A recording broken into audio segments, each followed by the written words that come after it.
Okay, let's just begin. Where's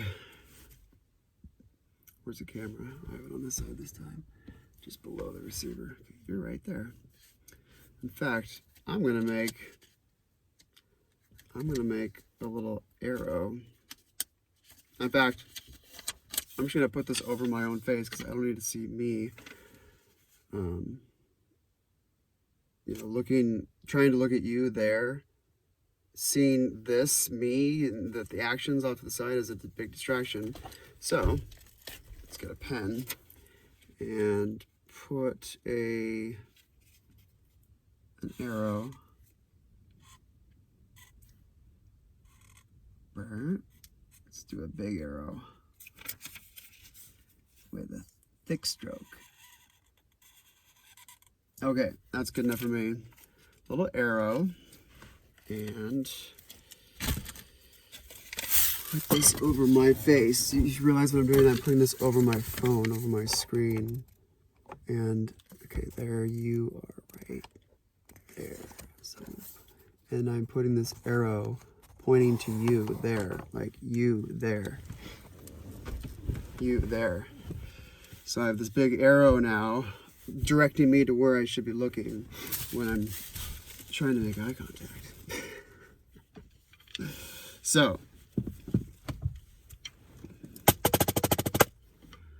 that the way I start every video? Although what's nice is I can still see my hands in the video. Like I can still see both hands. You are right there. Does it look like I'm pointing directly at you? Okay.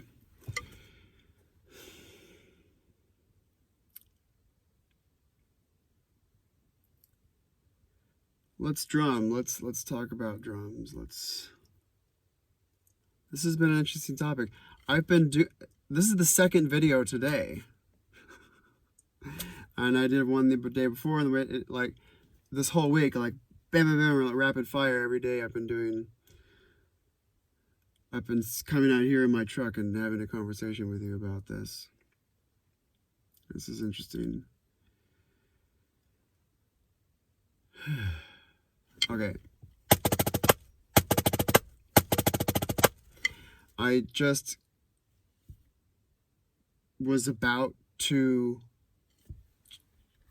before turning on this camera, but before starting this video, I was about to turn the Met, play a few notes, get warmed up for a bit.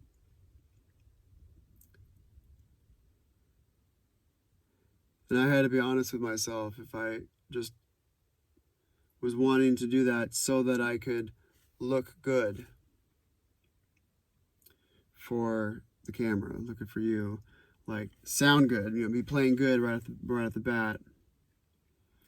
But I decided to have my first hit, which you just saw me do a moment ago. That's my first of, not today. I already made another video today, but in several hours, and I'm cold, and I'm just picking these sticks up for the first time. So I wanted to let you in on my thinking, which is what I'm about to do with everything I'm about to do here, which is what I do for these videos. I'm talking about drumming and telling you about the intricacies of how to do it, because drumming is awesome, right? Obviously. Drumming is good for humanity. Drumming is just good for the soul. Particularly drumming, not just music in general, but like, picking up sticks, 1, 2. It's really, let's go for a top shelf word. Corporeal. CORPOREAL.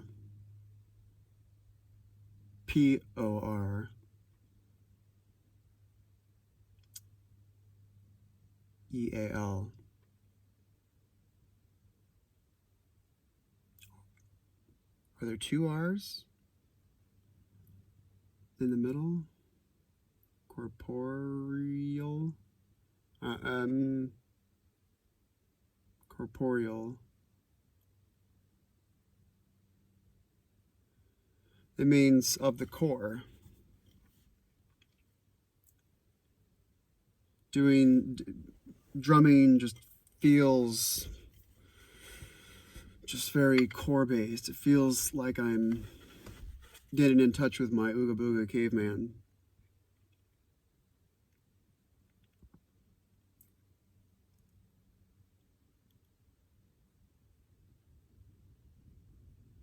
A nice benefit of, a nice like existential benefit of being a drummer.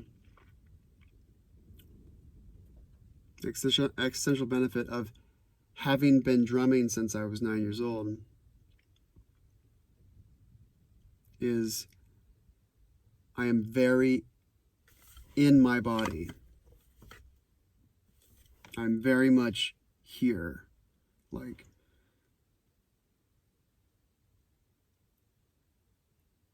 my spatial awareness is on the money. It's like I know that I'm here. I'm in this reality. I understand the physics of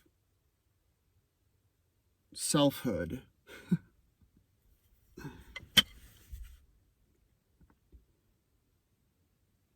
And doing a physical thing for years, affecting the physical reality in front of me, has just like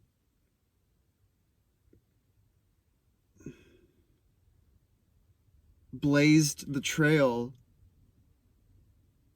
towards the destination of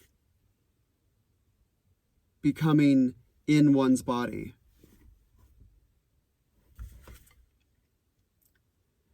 Like people who never played sports, people who never did anything physical other than just sit around and maybe go for a walk. As a kid, those people, not 100%, but, maybe so, are not in their bodies. Maybe as an adult, they had some intervention and did a fast forward track to getting physically fit.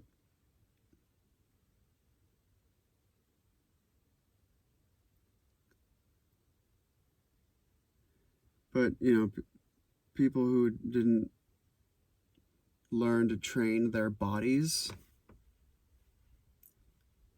to train yourself, to train the body to act out consistent rituals every single day toward a goal.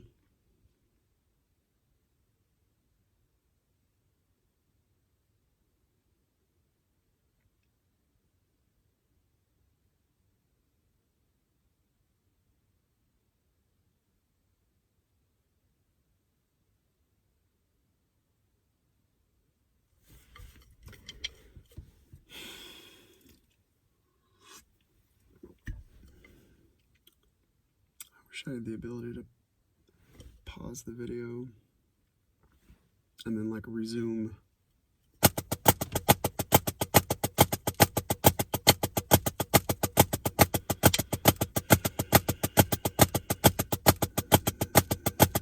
Sounds like I've been practicing. I have.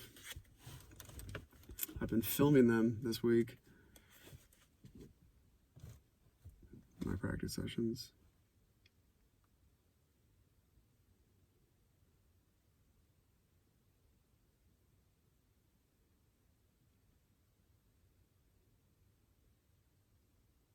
Of all the times you've heard me play flam accents, those are flam accents, chugga-da, chugga-da.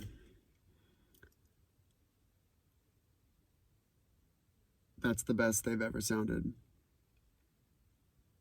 here in this video series, I guess, this week.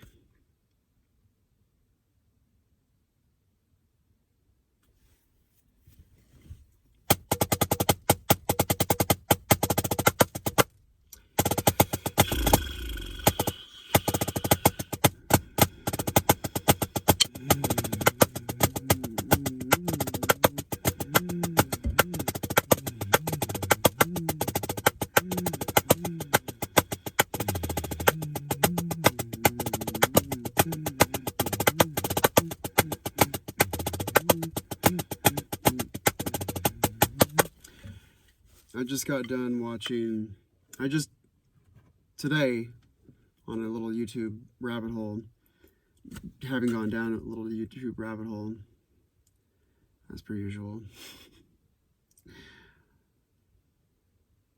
I discovered Bonnie Blair, Bonnie, Blair, Blair,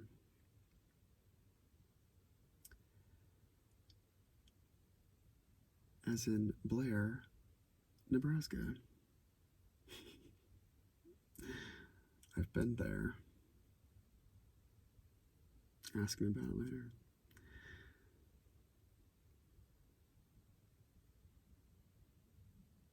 What a cool,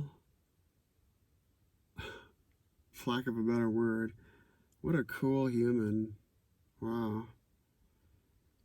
What a...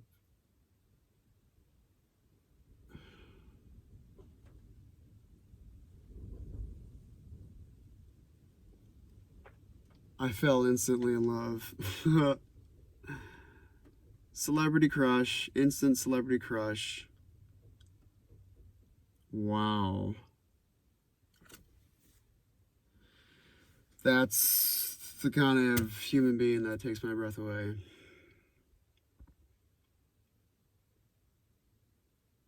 Just the good soul. The good soul. The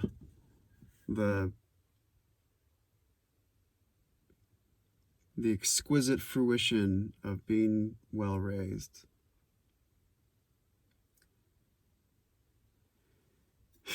Wow.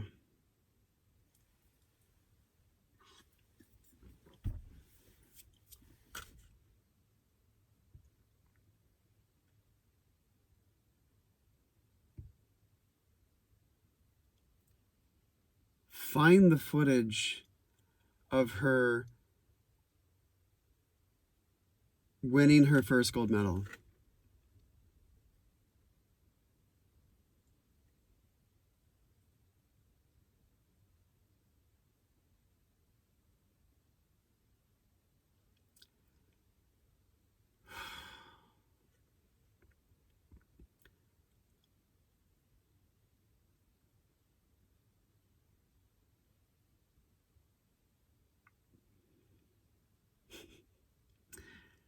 Wow.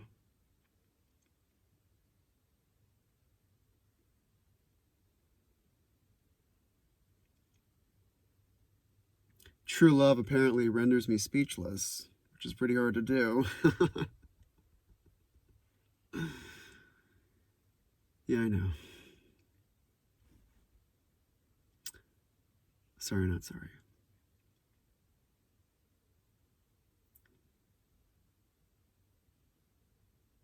That look in her eyes, I've never seen. Today I witnessed the most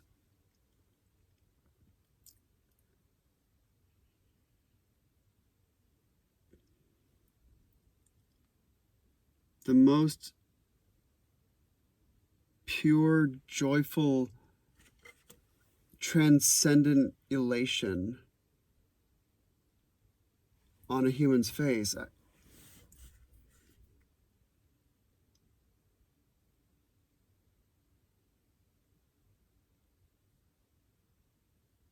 I'm getting glassy-eyed right now just thinking about it. Oh. Whoa.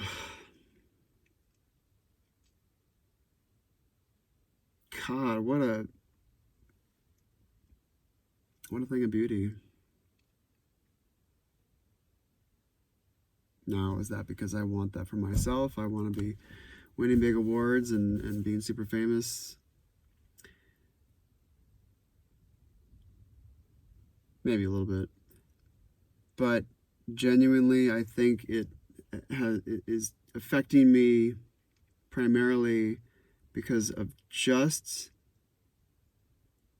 the witnessing alone of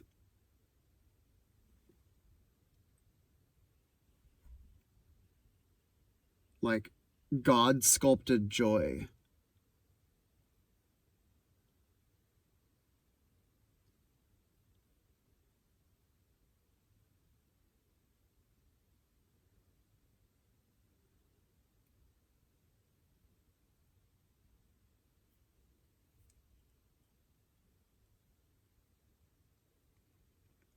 Like, it's just so beautiful to see. It gets me.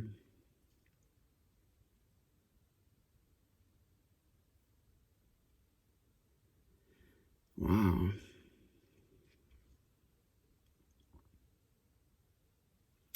What a creature.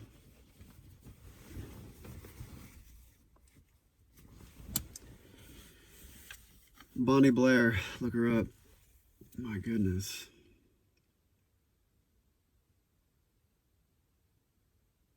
Find the documentary about her. I'm pretty sure that footage is in there.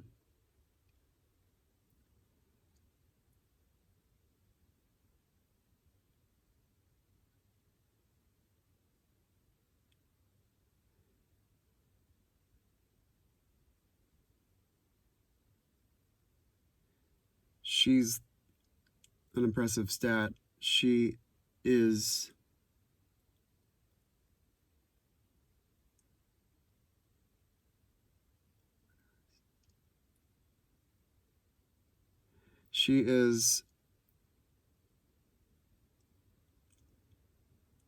the female on the planet who has the most amount of Olympic medals.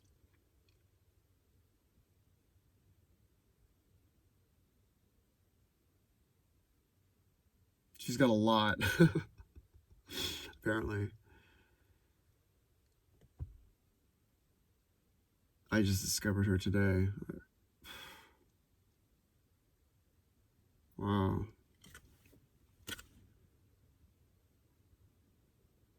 That human.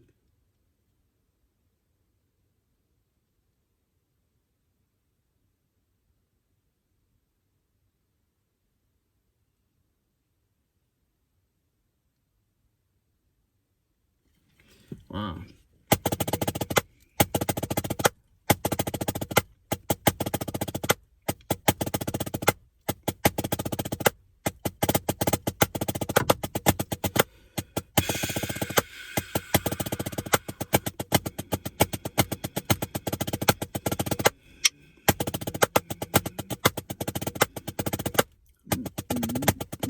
I think I'm dragging those.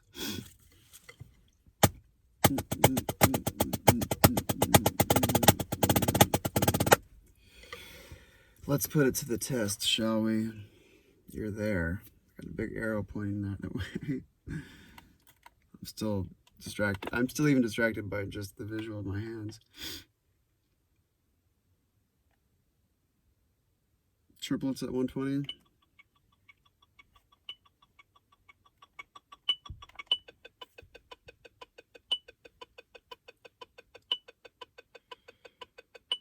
Don't need all that beat.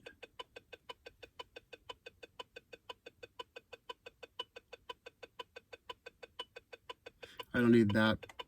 I don't need the quarter. I don't need the whole note. Bing, 2, 3, 4, bing. If I have a resounding quarter.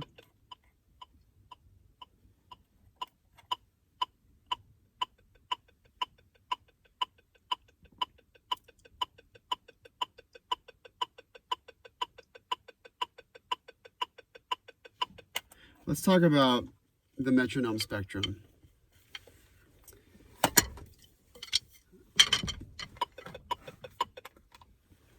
Which is what I'm naming it right now.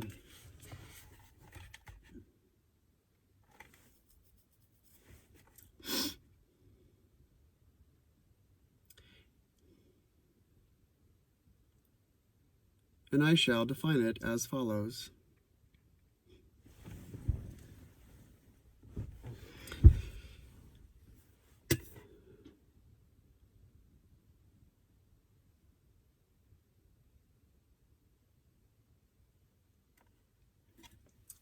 It means the metronome spectrum is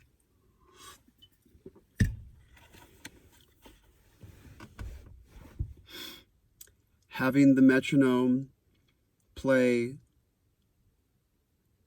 all of the notes you play, like I was doing before in the previous video, playing with the diddles.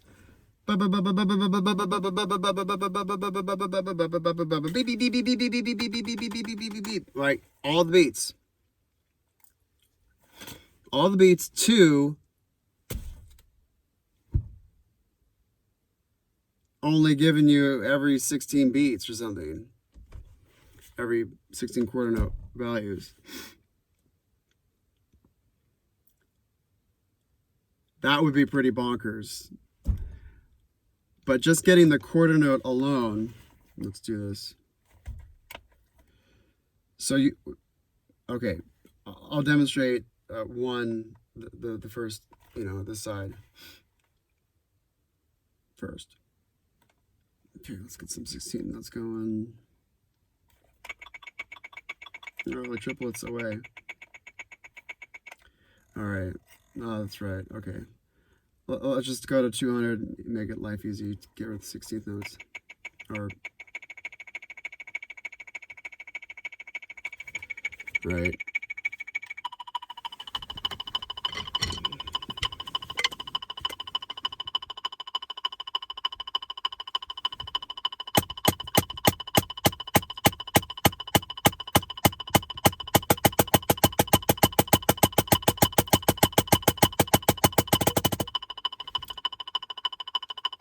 I gotta remember to really push once I start doing the diddles. Once the diddles kick in, now I've got some weird physics pushing back against me, which I need to resist that kickback and really push forward and really drive the tempo, because the diddles are gonna want to slow you down naturally.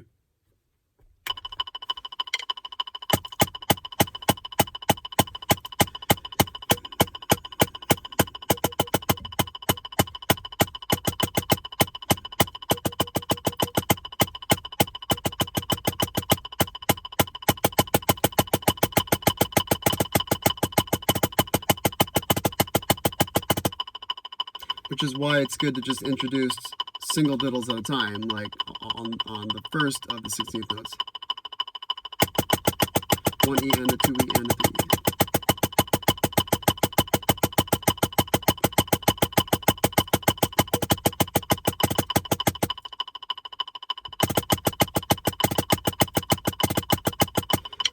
E. I do want the beat, actually. Just makes life easier.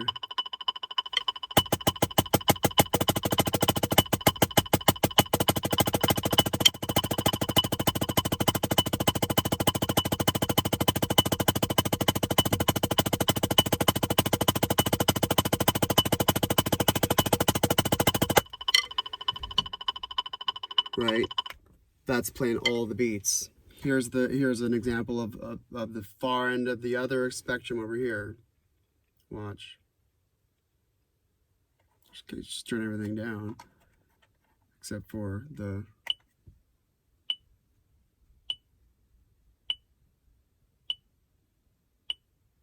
Okay, here's a middle spectrum thing.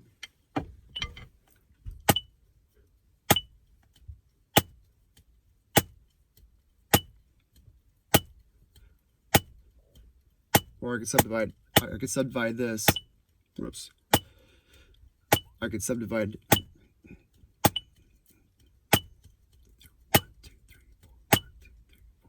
And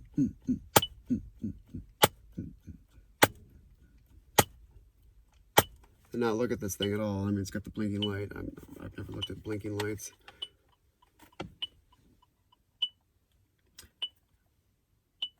That's at 200. A whole note at 200 beats per minute. So 35.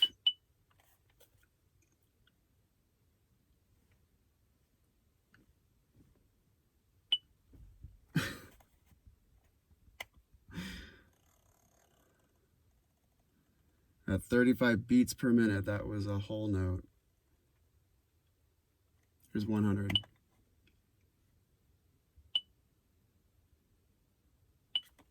Okay, let's listen to that. Whoops. All right. I still haven't even bothered to like try to feel that yet. I'm just letting it happen in the room. Just kind of get used to its general frequency, and then we'll lock it in, starting now.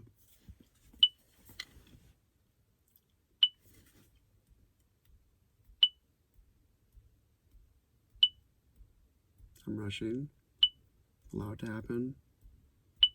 I'm afraid of being late. That's the problem. String players are afraid of being flat. All musicians are afraid of being late, especially percussionists. Where the tolerance is, there is no tolerance. These notes either played together or they didn't. Like they didn't. You could hear it. That's no. No. No.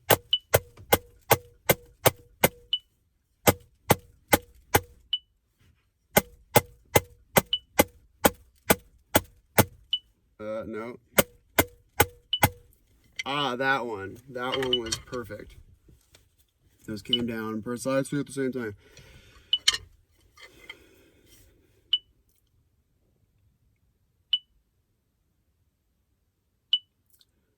Percussionists have no tolerance for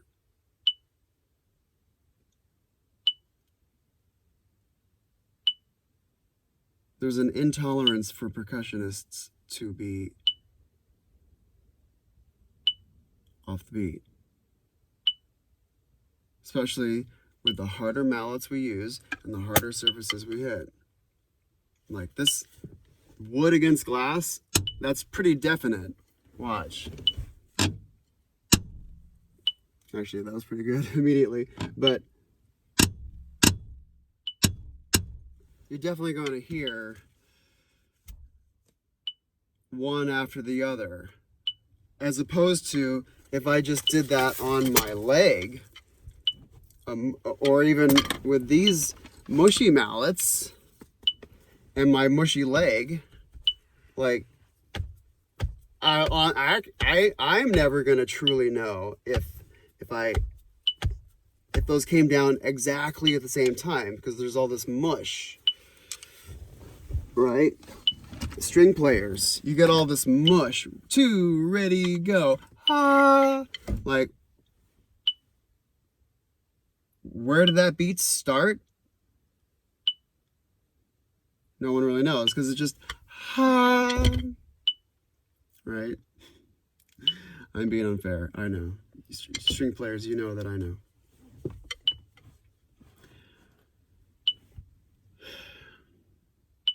You know, brass players, like, you know, that's way more precise than string players. But even still, there's that first little moment of air of fuzz. It's not, you know, the attack on that is, if we recorded a trumpet player going, bop, we would see it do this. We would go, it would be moving. Okay, we're moving. Here's time being recorded. We would see whop. We would see wow. we would see it moving slowly as it hit its envelope. Envelope? Or is the beginning of the sound the envelope? I'm thinking like a drummer. Where the envelope just is always the attack. See, this is the nature of the precision of the intolerance for us being off the beat. You music producers know what I'm talking about. What? So, whereas a drummer, it's going along and it just goes pow. It just starts immediately. If we recorded this, we would see pow. We would see pow, and then it would taper off. But if I did this, the recording, the waveform will literally look different. It'll be moving and it'll be slower. It'll go boom, boom, as opposed to bing, bing, bing. This being fastest, apparently, I can open my hand. Pow, like it'll just spike immediately. Pow. But with the soft mallet, it just goes wow. Waveforms. The signature of sound. Literally, the graphic of sound. That human created interface for us to visualize amplitude in this case, basic waveform scribing.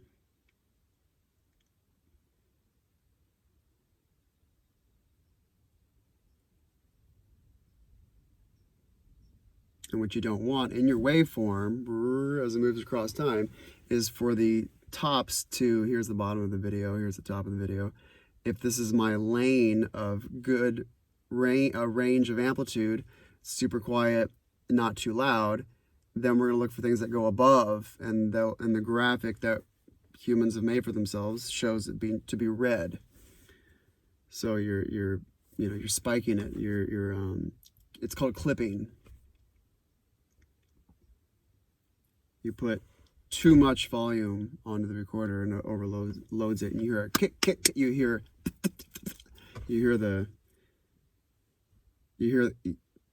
it sounds like it's being clipped. It sounds like the audio tape. It sounds like just someone's like cutting it up and splicing it together. Clipping.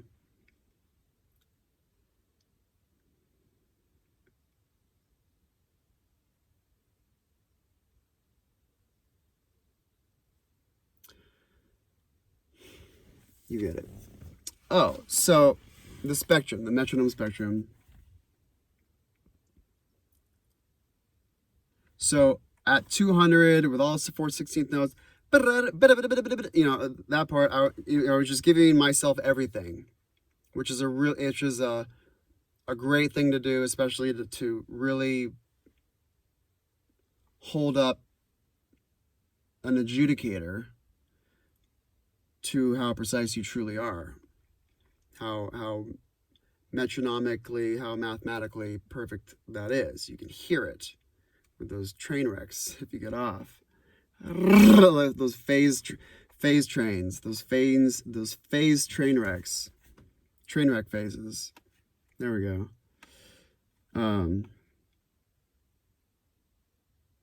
Two, then giving myself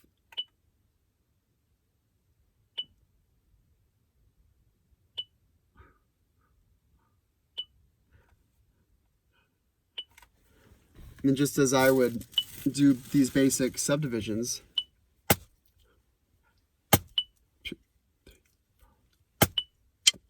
early.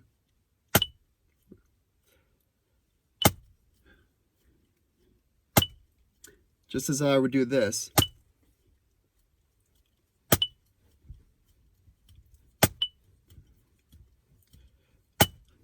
I have to lock into a frequency.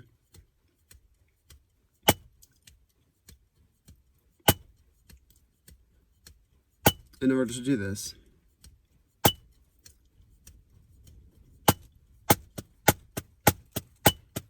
So I'll start off with basic subdividing and just air conducting. But then I'll start adding beats.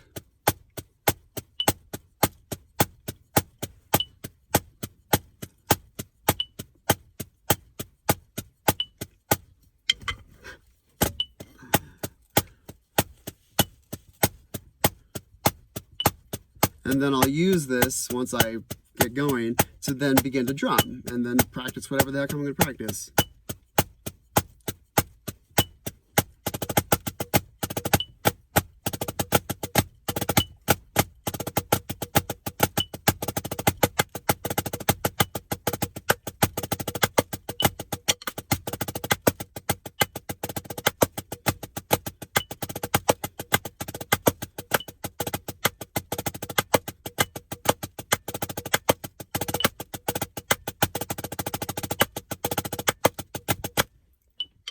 Right? So, that felt pretty good. Let's turn this off. I want battery to die.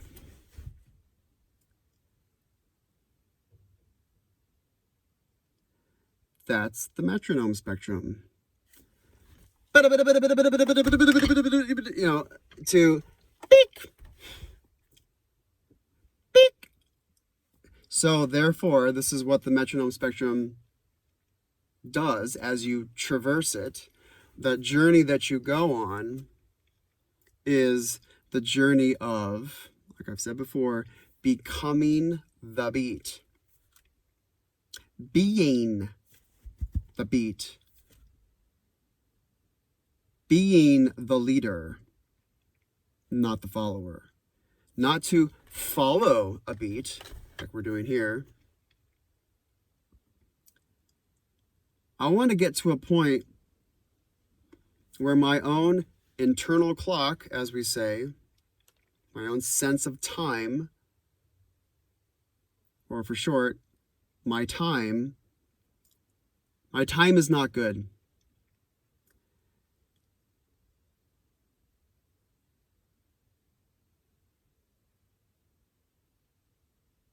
When I'm just jamming with friends, like, you know, my buddy with his guitar and me with just this pad, his sense of time is impeccable. And so jamming with him has really, you know, put up a mirror in my face. And maybe and he's been vocal about it too, like lay back.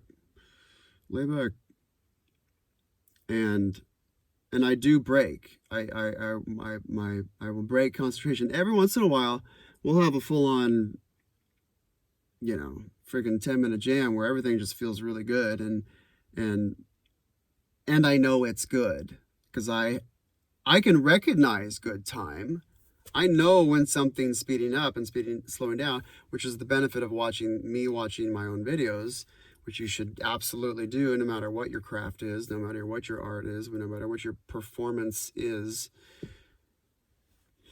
You know, orator, you know, are you someone who does speeches? Are you someone who does drumming? Someone who dances? Dancers, you gotta watch yourself. Because dancers know what good dancing looks like, and so you can immediately self-assess and be like, no. If you watched a video of yourself, you'd be like, oh, that's what I need to do. Oh, good thing because you know, right? If you've gotten to that level, if you were taught well enough to where you got sent out autonomously on your own, where you can now you know how to teach yourself things. You now know how to learn. The job of a teacher is to get the kids to know how to teach themselves and to be getting them to teach themselves, like practicing that while you've got them under your roof.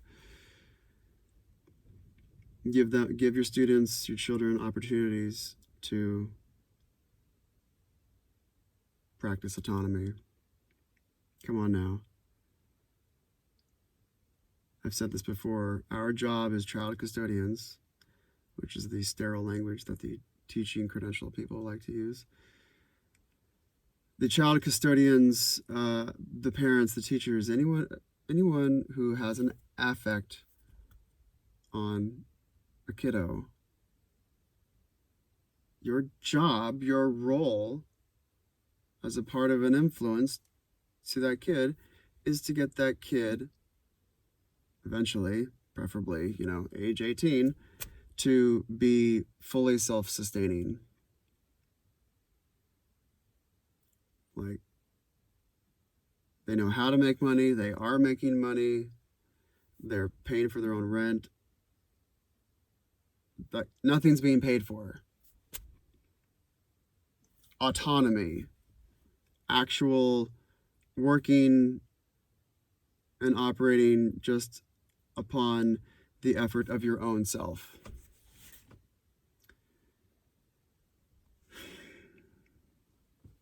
A position in life I'm currently not in right now, which is disheartening. Doesn't feel good. And I'm a fan of feeling good, so it's time to get back in the saddle again.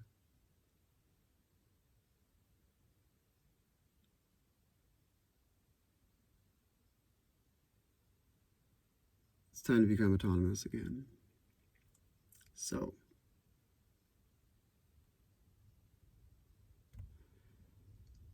time to pull myself up by my own bootstraps, as they say. It's a funny visual. The straps on your boots. It's like you're leaning over, pulling on both of them, and you're just trying to like pull yourself up off the ground. That's what pulling yourself up from your own bootstraps means. Like you just pulled yourself up from the ground. You, upon your own will and your own effort and your own sense of confident autonomy, just got up and started doing things and getting things done on your own.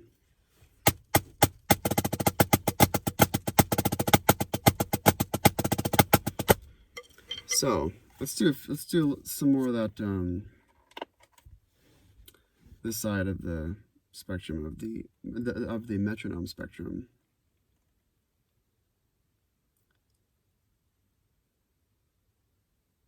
Let's do 110. And here's the quarter note, but can I beat? Oh,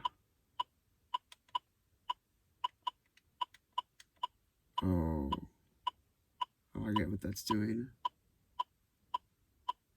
Okay. I gotta turn this down. Let's just here are quarter notes at 35. The lowest this thing will go.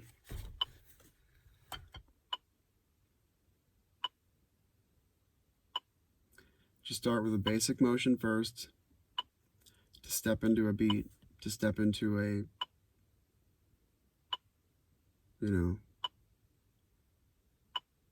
if you weren't confident, if you were like, okay, I'm gonna step into this, but I'm not like ready to just immediately launch into doing it, then this is what you would do. You start small, doing basic body motions that you already know you can do. So just find a subdivision of it. You're dividing it into subsections. You're subdividing. G G G G G G G G G G G G G G G G, and 35 times 2 is 70, times 2 is 140, and 140 is my favorite tempo to play in triple. 140 is my favorite tempo to play eighth note triplets at, and play stuff off of that skeleton, off of that scaffolding.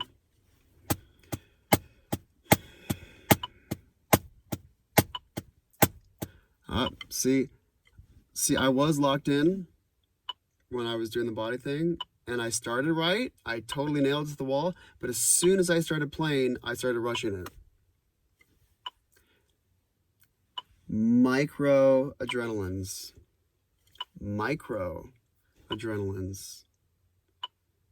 Yeah, get a hold of the big rushes, but then you can refine down to more granular, smaller and smaller, to like smaller and smaller grains of rice, hence granular, smaller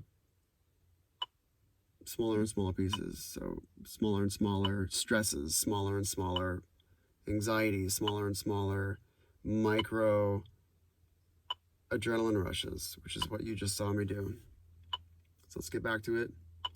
So now a basic, okay, what I could have done differently, which might have prevented that, is to just take a basic hand and then add this to what I was doing.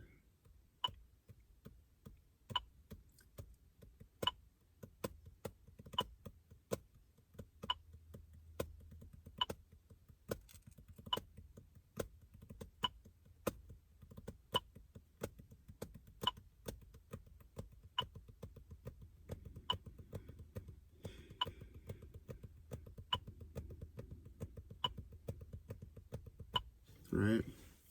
And then start small. And in fact, before you hit your drum, if you really want to get into it, if you want it to be like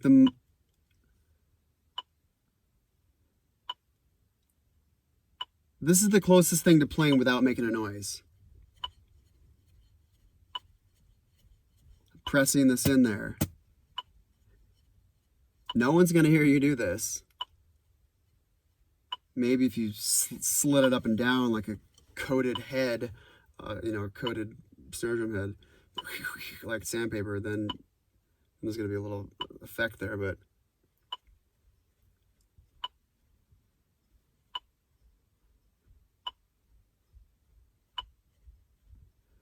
and I like to do that. I don't ever do this. I've never pulsed like that. I pulse like this up in the air.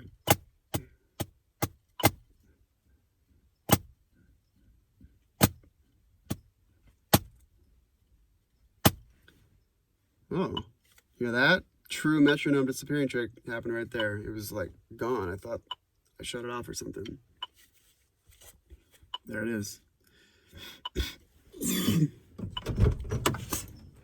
Pardon me.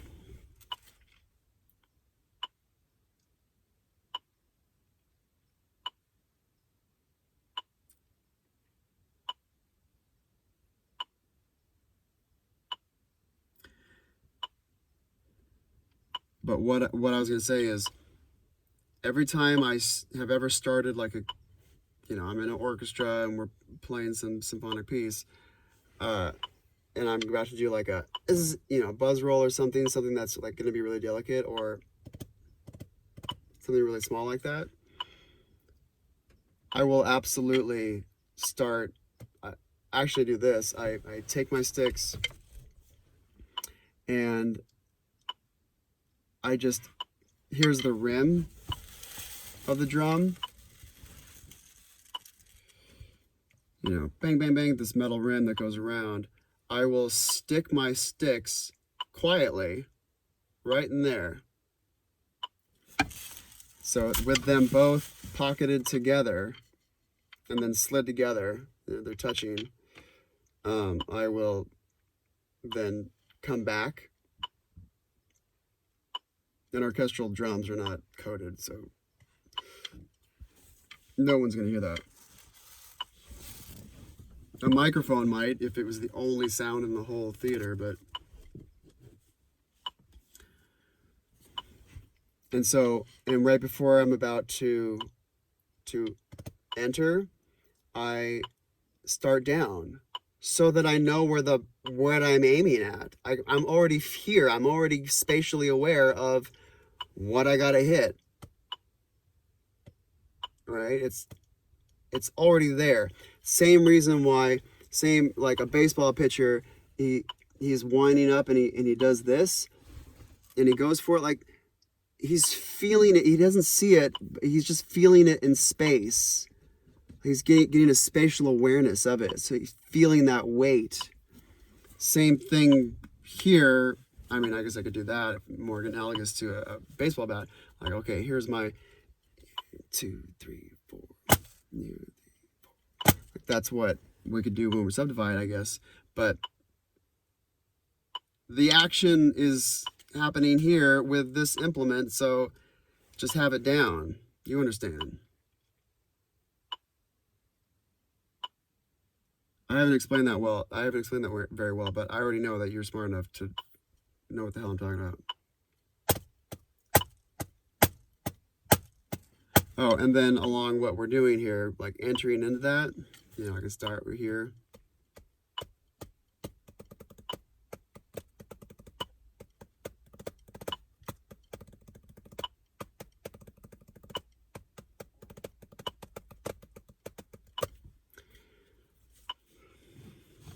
Slide, dragged a little bit.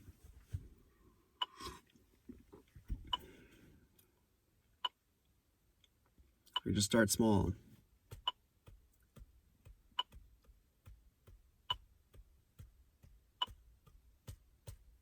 The thing to do, I mean, you could do both.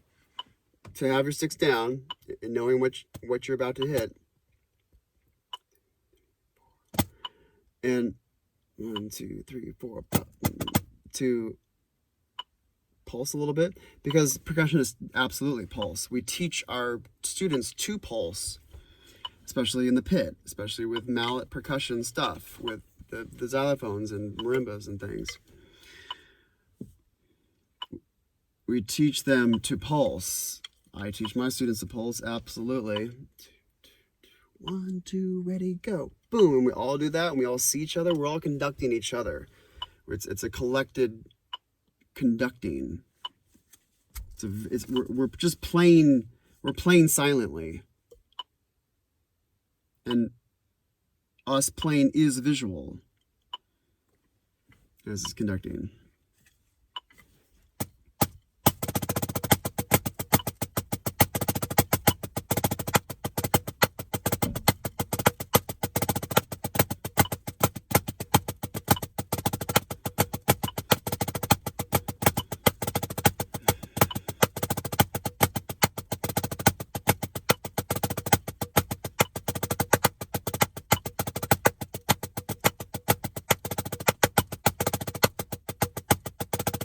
Oh, there it went.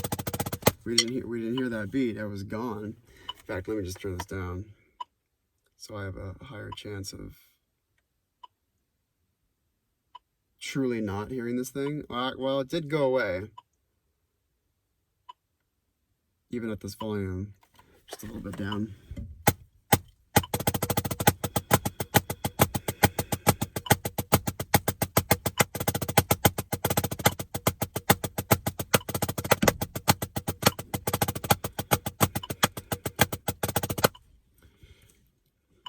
Not with any of those.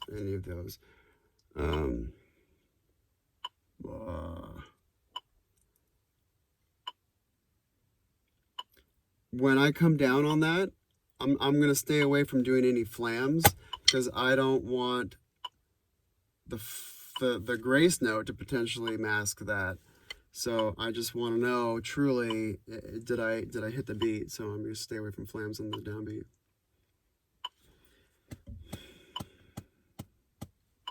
Or pulsing.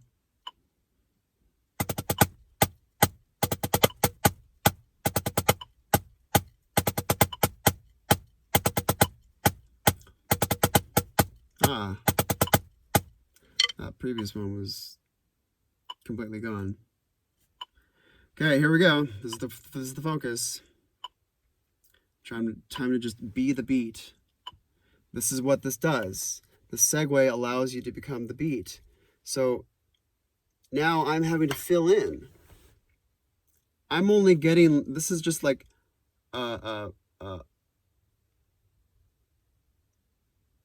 like a Doing this at the slow tempo is like having like your dad teaching you how to drive out in the back of some country road when you're 14, and you're driving it, and he's just there and does this every once in a while, like like, or maybe a 14-year-old is not going to need that much help, but especially steering is the easy part.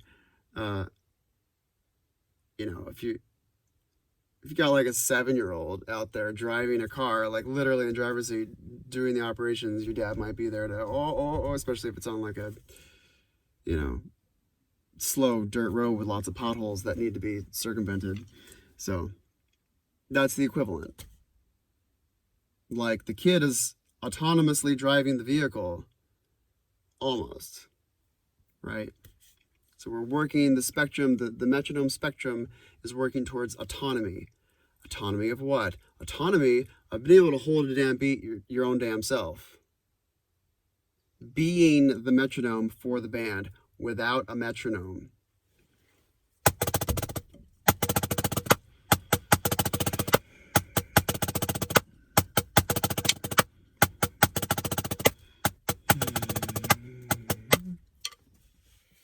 See what I did just there? I've talked about negative self-talk before. I did this. Like I did a disapproving gesture. I didn't say anything, but I didn't need to. It's all the same. It's not in what you say, it's in how you say it. So body language is what, like 95% of communication? So I'm communicating things to myself, and I did this, which is borderline a little shame, a little bit. So I'm watching out for that. I used to be kind of a jerk to myself, like, fuck, God damn it. I used to get pissed at myself. I'm teaching myself, so the teacher is pissed at the student. No, there's no learning that happens in a classroom where the teacher's pissed.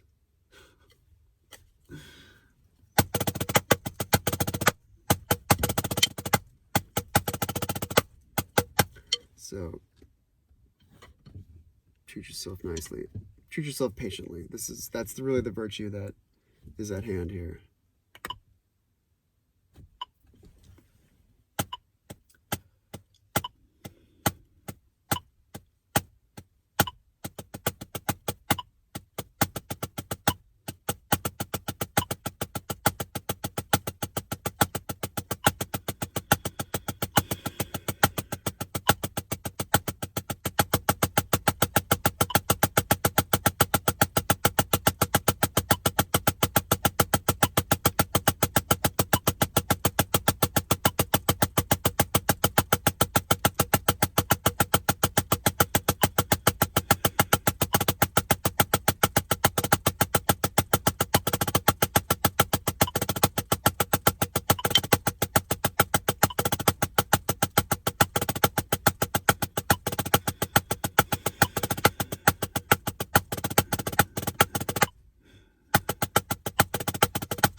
Okay, man, not very many of those went away, but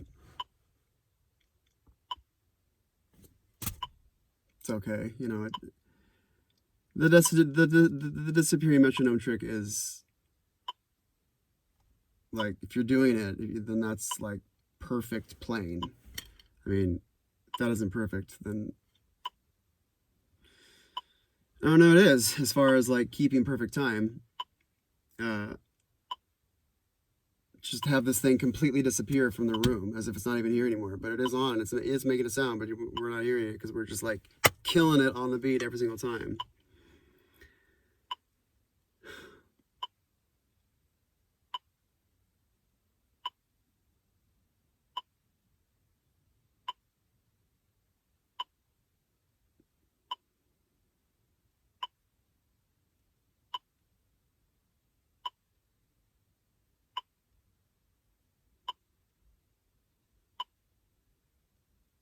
I've said it before. Go get to YouTube, type in SCV, stands for Santa Clara Vanguard. SCV 2014 percussion standstill. And they do Scheherazade, which is one of my favorite pieces of music of all time.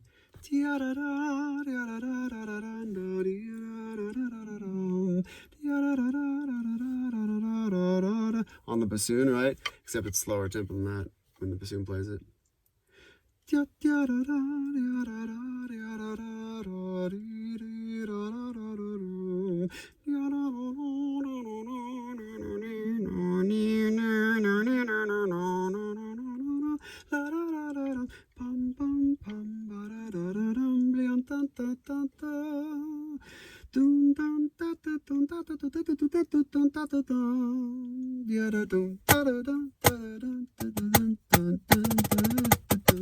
Oh, it's so cool.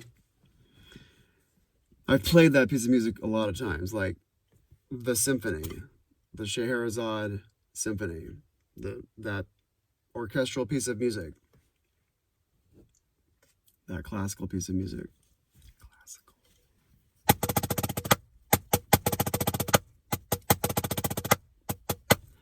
So cool. I love that music. I love that piece of music, and I played it a lot when I was in the state honor bands, because we played some stuff, including Scheherazade, which was awesome. Such a miracle to play at that level, just to like be in that same room with that quality of sound. And I'm trying not to humble brag, but it really is amazing. Like, and sure, yeah, I worked really hard and deserved to be there because I, auditioned well, but still, I had those moments of like, wow, just stepping back and looking at where my surroundings are, like, wow, this is cool. To play with the best of the best. Such a good feeling. And not have some ego trip, like, oh, I'm the best of the best. I'm with the best of the best. No. Because all a musician truly wants to do, all a drummer really wants to do, is just to play clean. Play clean with other people cleanly. Because it's a transcendence to divine existence. I'm not exaggerating. And so we care about playing clean. We don't really care about the awards. All the awards are cool, but and that recognition of, like the tribe, like knows, like, oh, he's the shit. That's cool. And to have that respect, right? That's cool. That's a good placement into the tribe. It's good to be liked. It's good to be respected, right? It's good to be valued for your contributions. No doubt. But to know that you're doing well according to you, like your own standards. In the Bonnie Blair stuff that I was watching today, she was talking about how she got all these gold medals, right? And in one of her 3 Olympics, she said that her best race ever was a race where she got 4th place. Why? How is that the best? If it's not, if you're not on the podium, then you suck, right? She got a personal record. She beat her own time by, I think she said, like a 1.5 seconds, which, in the speed skating world, which is what she does, that's a lot of time, especially on shorter lengths of races, like, the 1,000-meter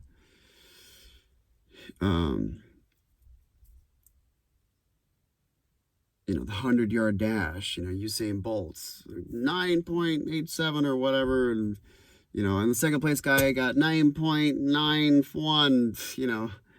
Well, yeah, Usain Bolt, man, he just creamed everyone. So the margins weren't that close. But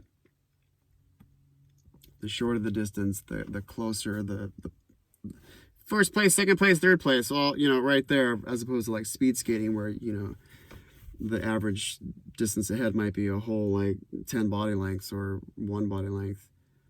Or sometimes, you know, they have that camera finish where you have to look at the camera to see who actually got it. You know, that high res camera that's directly on the line.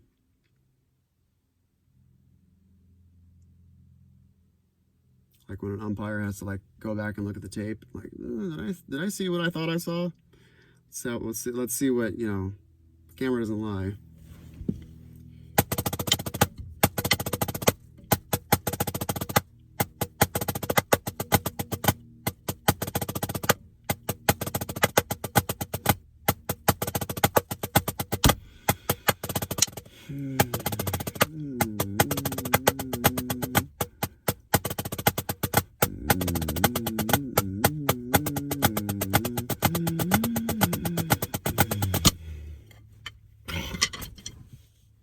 Focus to the end. Okay. Finish strong, finish well, finish correctly. It really is. It really is on or off. It is pretty much just at the high levels when you're playing with other people with hard sticks on hard surfaces. The tolerance for imperfection is 0 because you can hear it when you have 12 guys lined up playing on the same perky snare drum. As perky as this, as short of a sound as this. Just that, it's that sound. It's literally that slow.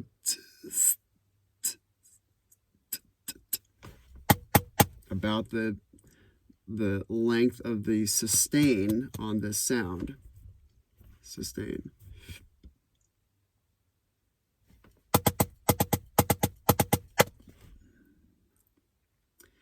And if you have 12 dudes doing this, like you can hear all the beats in between. Like you know if it's clean or not. Right? You know.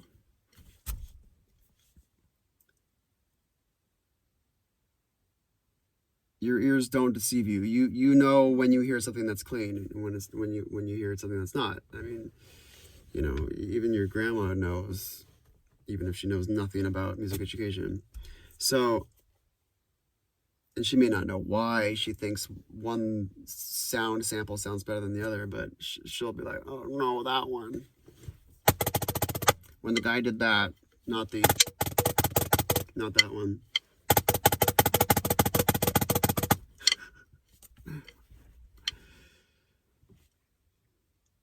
And so when you have 12 dudes up there and they're all doing that together, trying to do it together, if they're not together, you know it. It's called fuzz. It's called dirt. It's called plain dirty.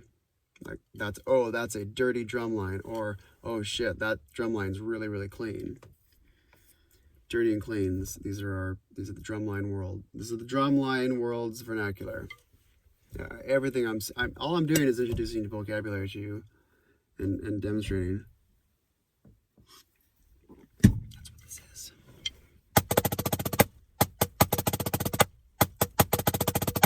Like if this is player number 1, this is player number 2, two separate dudes or dudettes.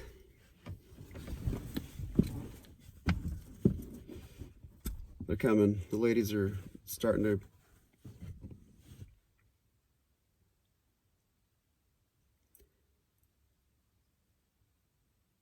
just about every top 12 DCI Drumline Drum Corps International top 12 drum line, like the drums, the battery, the basses, tenors, and snares, quads, has at least one chick in there. At least. Sometimes two, three.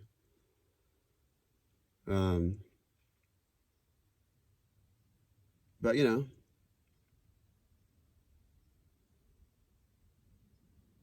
men like things, women like people. So this is definitely a thing-oriented activity. So it makes sense that the numbers of females involved in the activity is low. And not because of, you know, suppression or anything, like oppressing the females. No. They're just not interested. The majority of women are not interested in doing that. Most boys think that's really cool. Women are like, on average, we're talking averages here. But my sister, no, we're talking averages. So we're talking stereotypes. We're talking averages. The majority of ladies wouldn't necessarily think to do that. Like to pick up sticks and like be violently refined with it, like refinedly violent.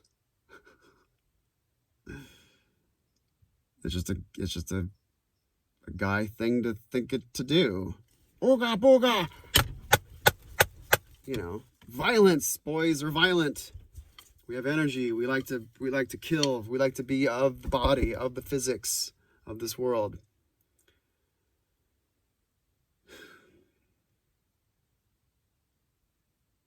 And one of us has got to hunt the saber-toothed tiger. So it's going to be the stronger of the two of us.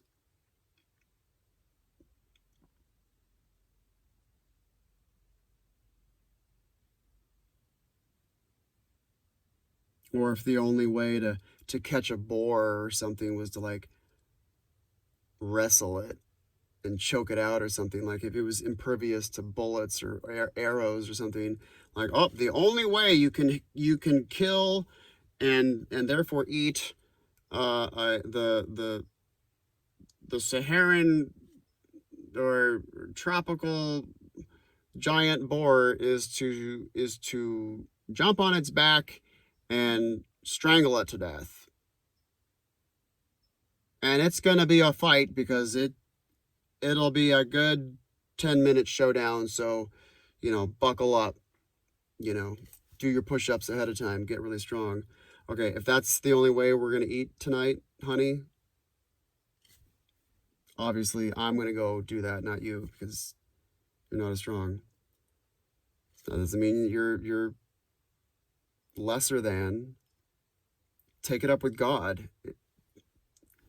Obviously I'm stronger. Obviously, if we're gonna eat tonight and not starve, and that giant boar outside is our only meal, like, look at that flesh. It's me doing it. I'm the man.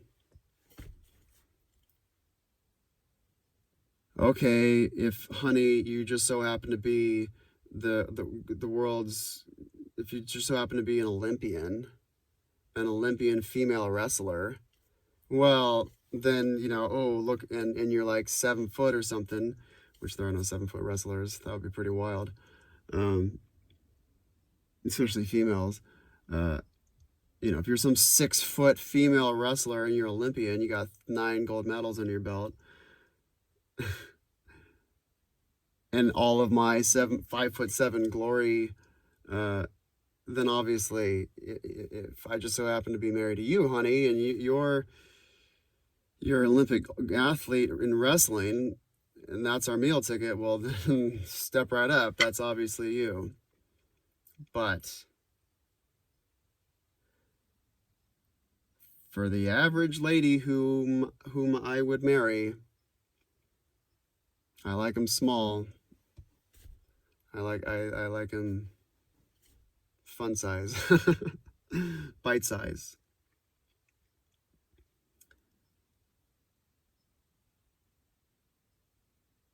Yeah, I'm gonna be stronger, and I'm not necessarily picking you as a mate because you are strong, because you are weaker. Did I say that right the first time? Because you are weaker, that's not why I'm stronger than her, so therefore she's wife material. No. I like my ladies to be strong. I had a strong girlfriend once. That was cool. I was way stronger than her. She was, but she had some might. She was very much in her body. Played sports in high school and that kind of thing. So, which was hot. I like a strong woman. But if we've paired, you're probably shorter than me and not as strong. Notice I didn't say weaker. I just went for just straight to the heart of the matter. Not as strong. Because strength is what we're going for. We don't care about weakness. We just care about strength. So the measuring stick we're using is strength. Not a negative measuring tape of negative weakness.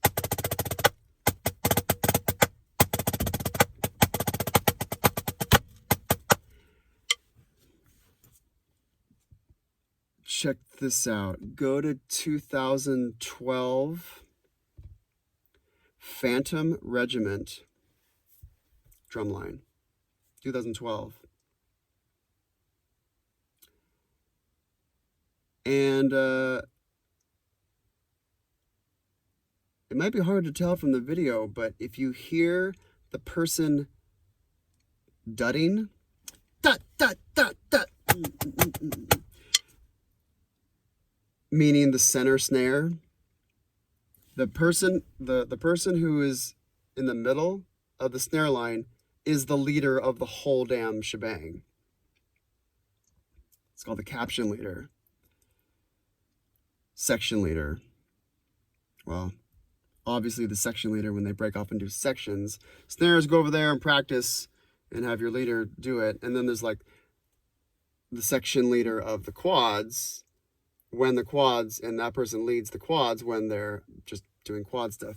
But, you know, on the whole roof, the person who becomes the metronome when they're not playing, you know, do do do do do do do dot dot dot dot dot dot dot. You know, someone who plays with their mouth, like they gotta keep something going to make sure they all enter together. Dot dot dot dot, like a whole line of people, like chung. The person dudding in 2012 Phantom Regiment, Phantom as in the Phantom of the Opera Regiment, listen for the person dudding. And when I heard that, I went, oh, am I hearing what I'm hearing? And then sure enough, I zoomed in onto the video and check it out. Not gonna lie, it's pretty hot.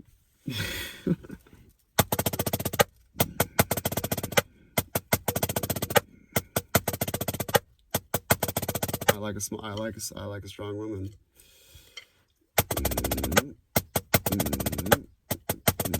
Did I just give it away? There's a chick. The chick made it to the top. There has been extraordinarily rare chicks who rise to the top of caption head of the entire section in the top 12. I'm sure in the lower 12 it probably happens more often than we think, because in the lesser cores, not lesser, but the cores that are not as good, a lot of them have females in the drum lines because it's less competitive to get in, and boys are better at drumming. Because even though that girl who I mentioned could totally whoop my ass here if we had a challenge, boys are better at drumming than girls because boys drum.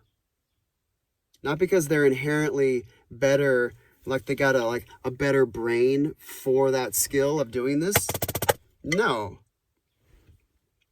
We just like it, so therefore we do it. and then we do it, and therefore we get better at it, and we get better at it, and therefore we get elevated into the ranks. It's not a diss. It's just what it is. So, yeah, look her up. And also, while I'm thinking about it, look up Annika Niles. A-N-I-K-A. Niles. N-I-L-L-E-S. I'm not sure if that's actually the way she pronounces it, but anyway. I heard a guy say it, like, I heard a guy pronounce that name, her name, in front of her for the video, and she didn't correct him. Who knows, maybe her grandma says, Niles, and she just goes with it, because whatever.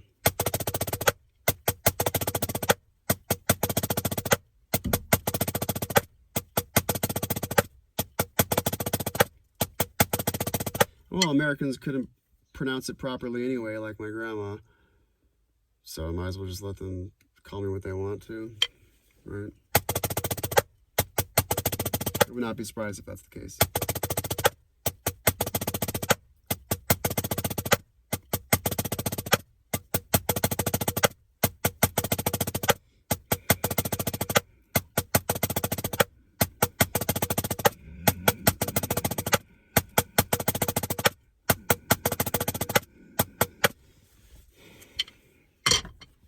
Oh, left the metronome on.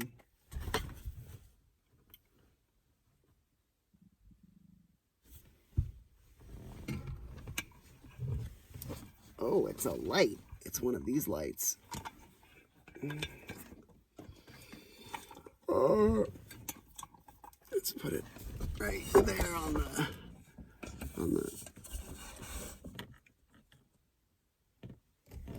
the handle.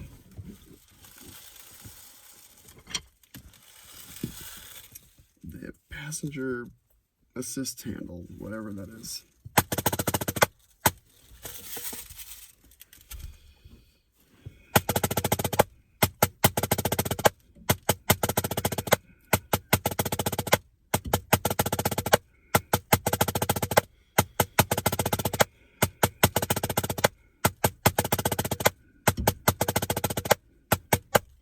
Why was I mentioning ladies in drum lines?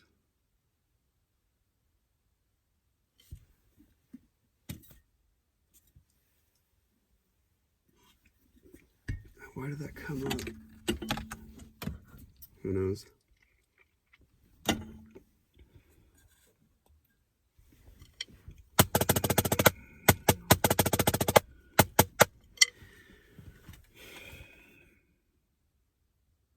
come back to our metronome. The other end, this end of our spectrum, the slow one, and that's quarter note every 35 beats per minute. Whoops. Every 35 beats per minute. Is that in focus? You get it. Every minute, tick, tick, tick, tick, tick, 60. That happens 35 times. 35 BPM, beats per minute. All right. Let's just lock this in. Lay back, baby. Oh, there we go. Oh, 2 in a row. There we go.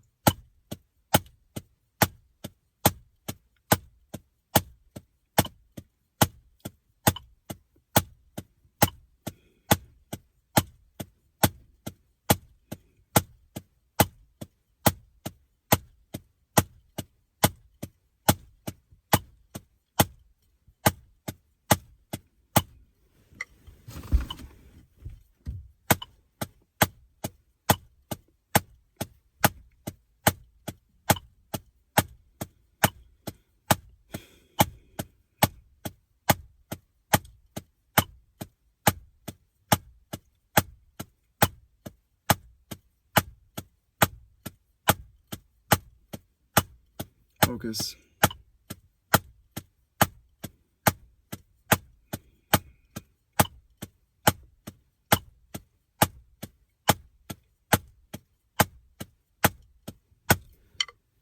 That last one was good. See, I can tell myself to focus. Like I would tell a student to focus, right? That's not negative self-talk. That's just, come on. Or not, not come on. See, language matters. The way you talk to yourself matters. Not come on. Come on is what we say when we're impatient. I'm just telling myself, focus. I'm telling myself to focus. Focus. And if I did that to a student, if you're the student, I say, deep breath. Okay. Focus. Right? The student knows that the teacher isn't mad or angry or, angry teacher. what a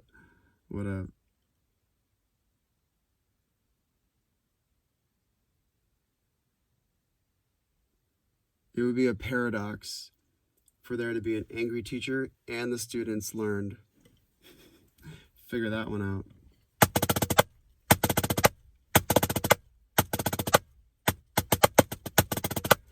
Learned, not just like, okay, you can learn from an angry teacher, but what I mean is like truly learn, like, and be okay with your own self as you're doing it, and to have that confidence imbued into you via a good teacher, to really learn it well and to not be on shaky ground when you begin applying it, like afraid to fail.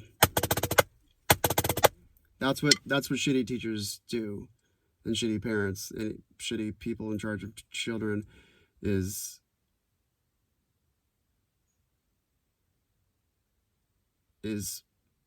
parenting them so badly that they're afraid to try. And if they're afraid to try, they're never going to become autonomous, right? Oh, sounds like I'm talking to myself.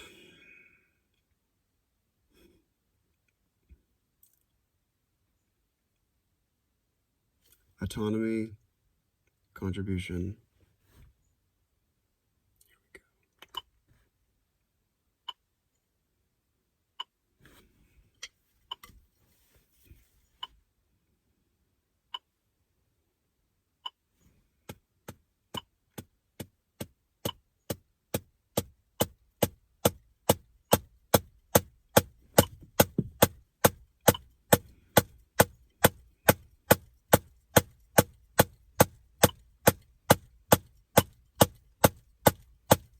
There we go.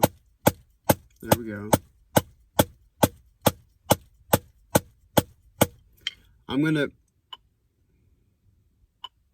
That last one was really good. Completely went away. Because I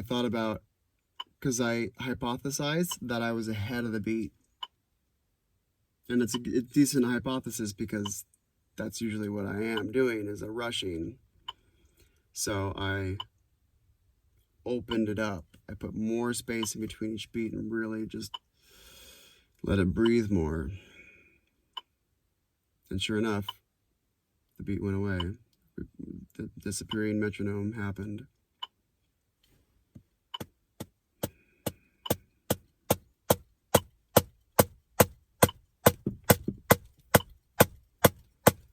And it's good to train yourself on, like, and not even just basing it off of a tendency. Well, I usually am rushing, so I probably am, so let me open this up and no, I should be able to hear it, whether I'm ahead or below, or ahead of it or behind it. I'll lock it in, and then the first thing I'll do is I'll slow it down too much. And so then what we will be hearing first, we're going to be paying attention to what playing behind the beat sounds like. to get used to.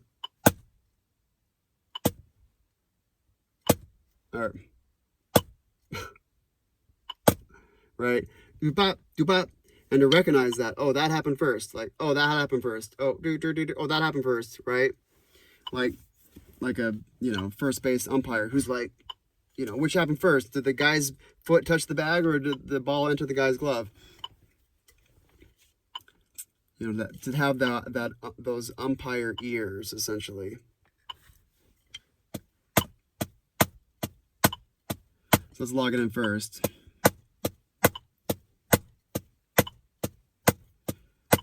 Open it up. Breathe. And really let this frequency take over.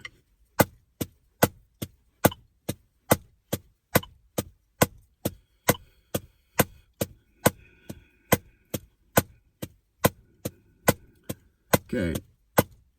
Now I'm going to slow down.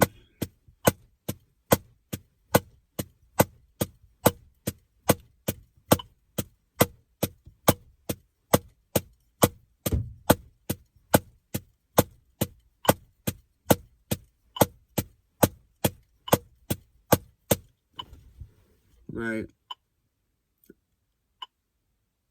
Or rather, did it. Metronome hit. Now I'll lock it in and then I'll go too fast.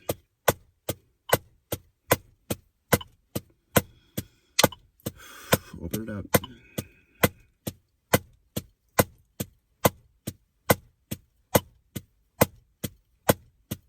Now let's speed up.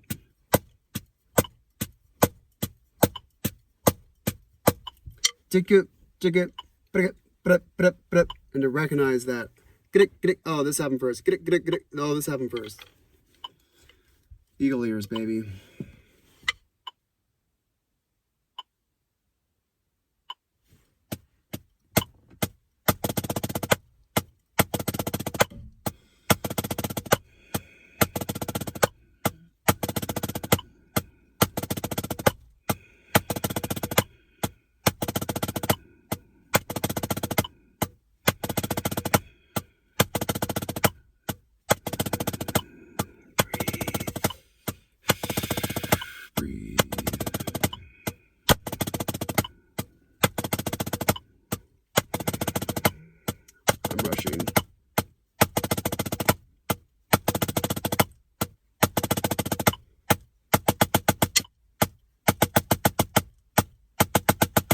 Taking out the diddles to simplify it. Just focus on the basic motion first, then add diddles.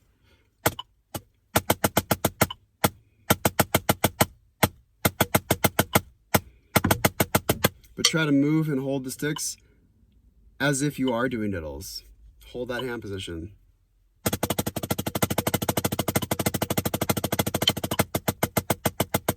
Like you're going from diddles, right? And then, like, what do the hands feel like here? Try to keep the way the hands feel here. Like I'm just about to launch into this, right? If I'm going to practice diddles by taking out the diddles first and just doing the basic scaffolding, then make sure the technique is staying the same.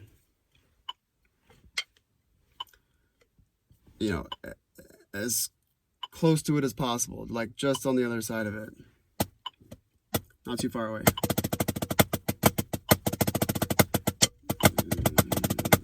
You don't want the apple too far from the tree.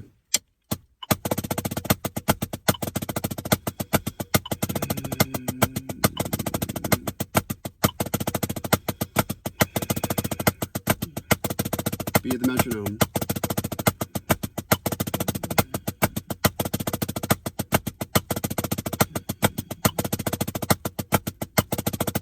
Breathe. Open up. Now I'm going to try to be late. Now I'm going to actually try to be late. And watch what happens. Oh, the irony.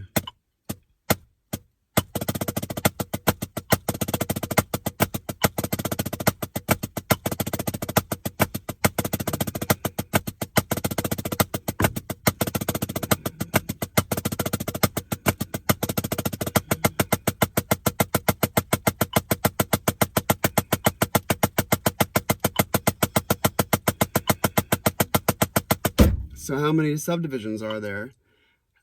How many beats am I doing per one of those? What's the ratio? 1, 2, 3, 4, 5, 6, 7, 8, until I'm 12. 12. 4 groupings of 3s. Bucket the. It's like triplet.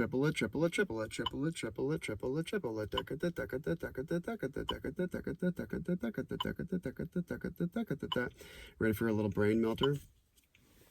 Or 3 groupings of 4s, still in the same scaffold. Bucket the bucket the bucket the bucket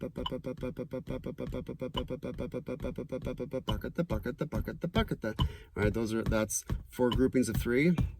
Bucket the bucket the bucket the bucket the bucket the bucket the bucket the 1 2 3 4 1 2 3 4 1 2 3 4 1 2 3 4 1 2 3 1 2 3 1 2 3 1 2 3 1 2 3 4 1 2 3 4 1 2 3 4 1 2 3 4 1 2 3 4 1 2 3 4 1 2 3 4 1 2 3 4 1. 3 times 4 is 12. 4 times 3 is 12. Just math games. Little introduction, a little introductionary exercise into the next level. This has butter in it.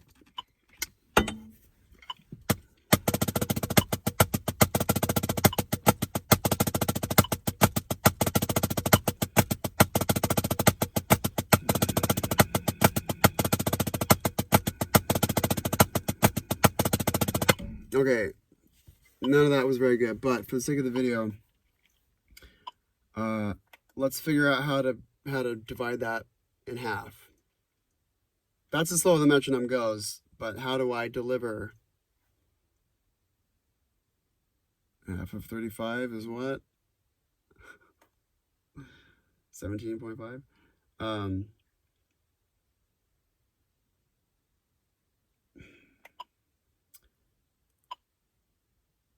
So I'm going to have to now get away from the quarter note and just use the beat thing.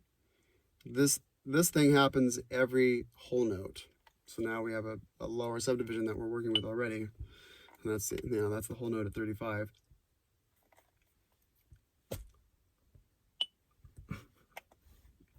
Now just subdividing that. Well, this is actually what we're going to do. We're getting there. Let's just take half of that away. So I got to program beat. Instead of every 4, I want it to be every 2. Okay, let me just give myself the 16th notes here first. 2, 3, 4, 1, 2. Now everything is away.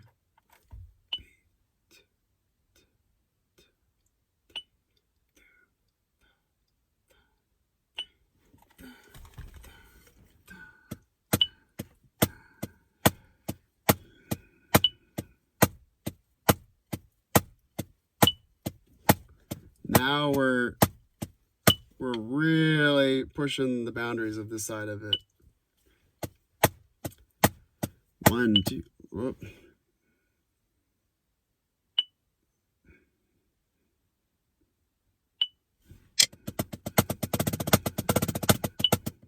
Oh boy, I was rushing the hell out of that.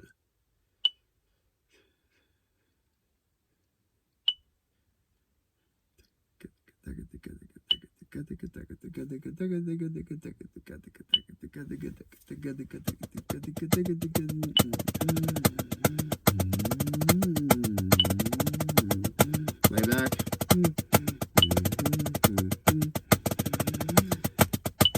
Be the metronome. Early. Open up it.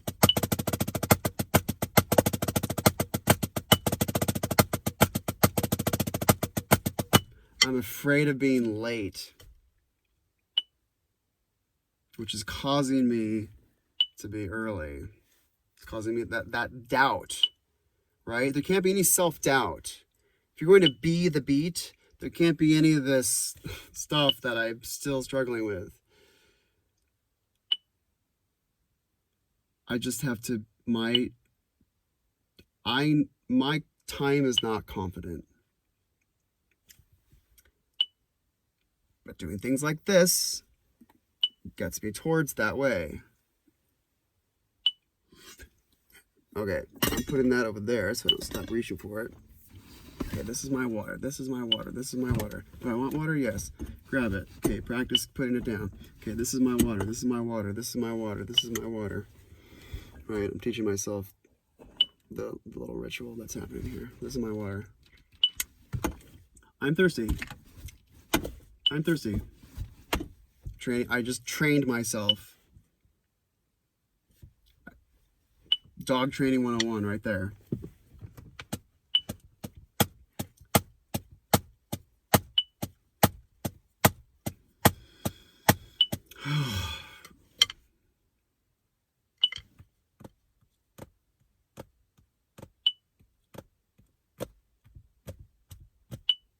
It's not as fast as I think it is.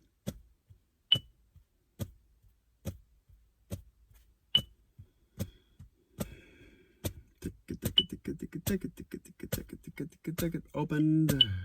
Breathe.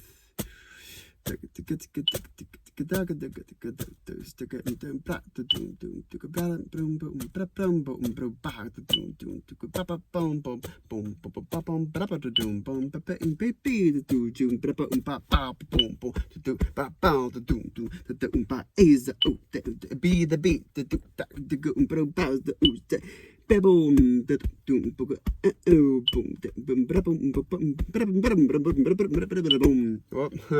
I was being deliberately goofy there. Soloing out of time, in time. All right.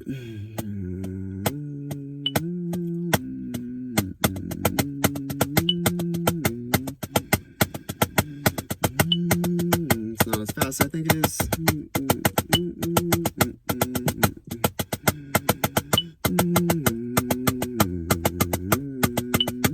Oh, I opened up way too much there. And I got off track because I changed techniques, which when you change techniques, that can be a distraction to your time. So watch out.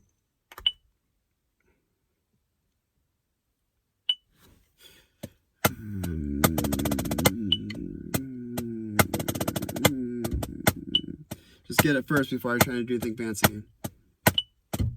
Just find the basics. Back to basics. Really feel the way this feels in the hand at this frequency. What is that stick doing?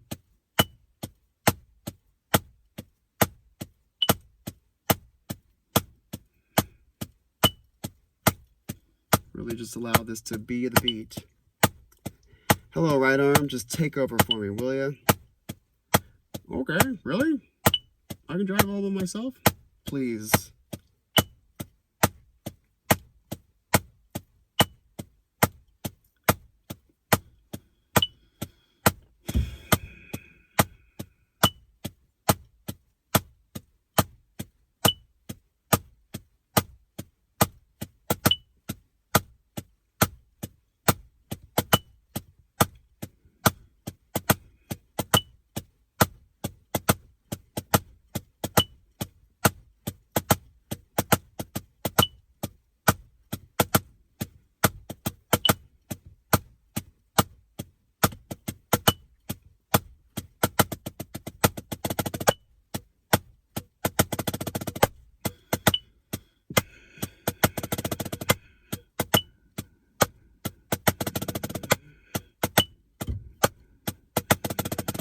Oops.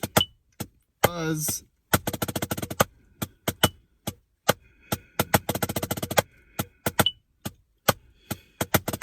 Breathe.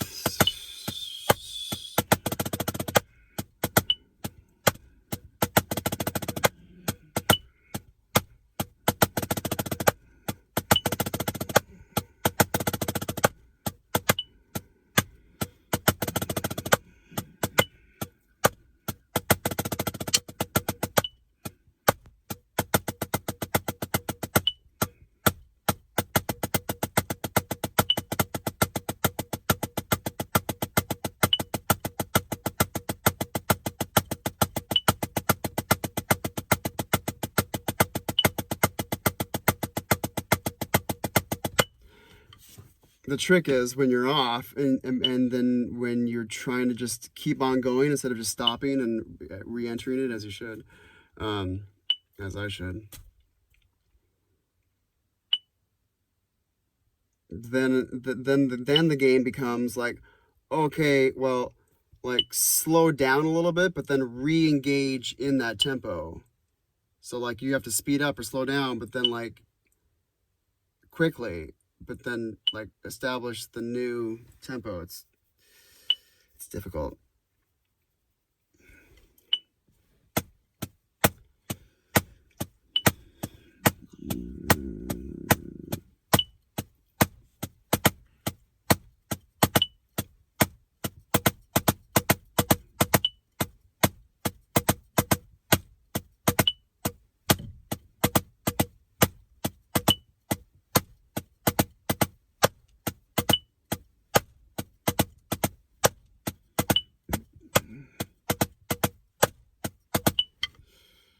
Oh boy, early.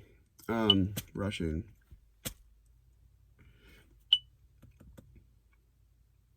And when you're doing this for the first time, give yourself something easy to play relative to your skill. Although if you're at this point, this is advanced. Like if you're a beginning student, I mean, it's good to know that it exists, but you'll get there.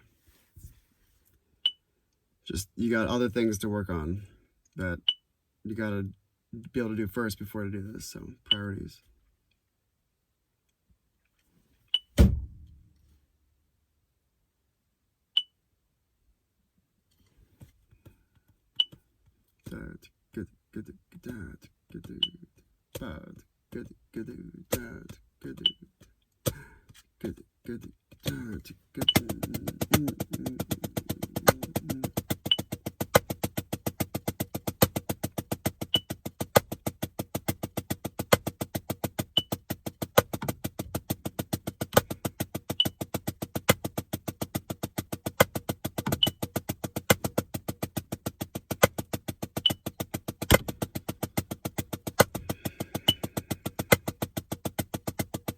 When you're doing this for the first time, give yourself something satisfying to play. That was not very satisfying for me to play. That's actually a little bit difficult to do, relative to just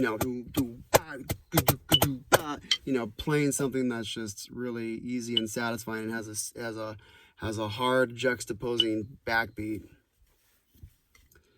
So just give yourself something easy. Just do it with one hand. Fuck it. Just dominant hand. Just step into that confidence sooner than later. So right hand does it first, then left hand.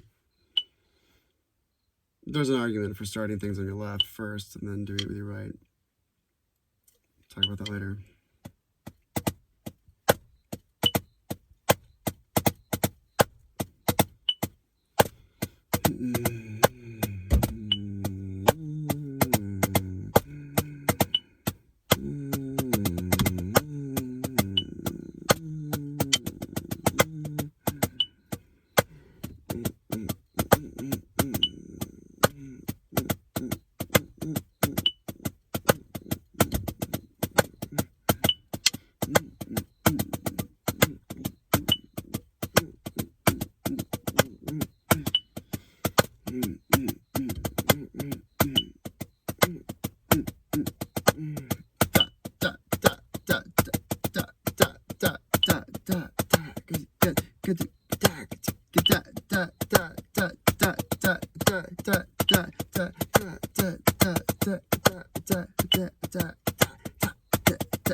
Find it. Adrenaline rush.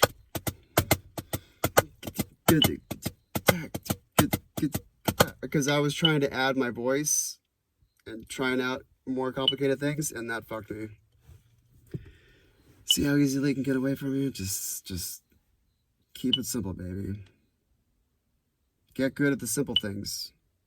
Like, do something and simplify it and get good at it, and then build.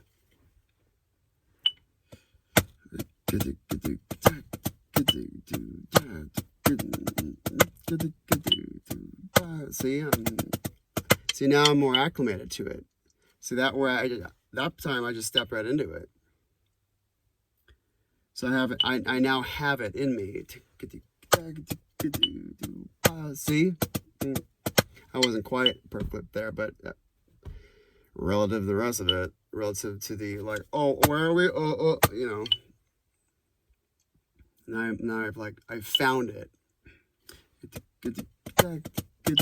Right?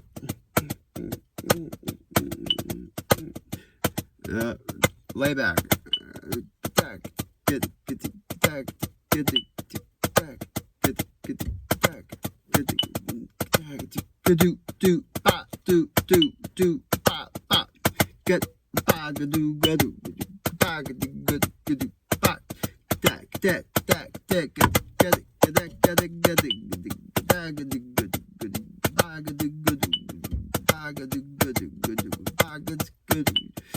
Wow, this is so hard.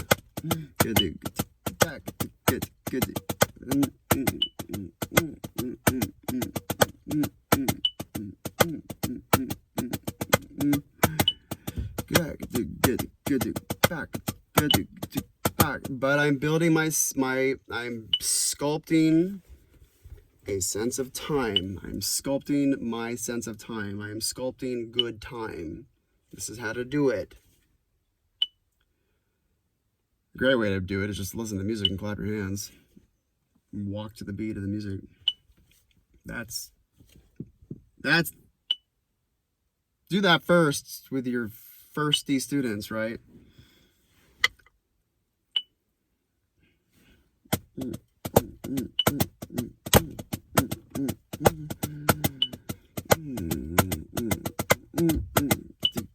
my goodness. You know what I'm going to do? I'm going to be nice to myself, and I'm just going to give myself I'm basically this, just the beak there, that's 17.5 beats per minute. Now let's go back to 35. Just give it to me.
See how confidently I'm playing? Now I have a beat. Now it's like, oh, there it is again. Like I'm being like nudged back onto the tracks much more frequently.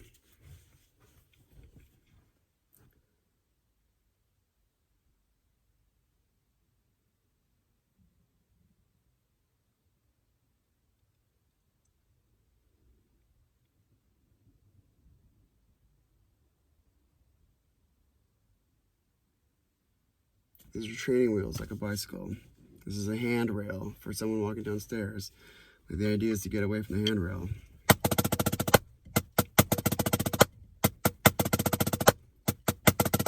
So you can do it autonomously without any help. Exactly. You are doing it yourself. You are walking down those stairs. Okay.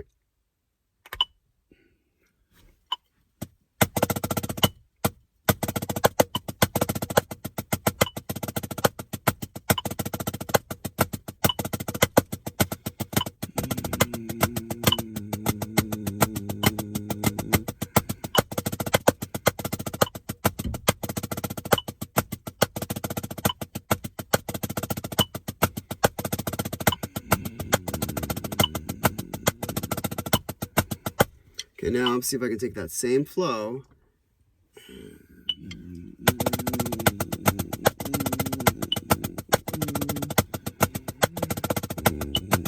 Boy. No, bring it back.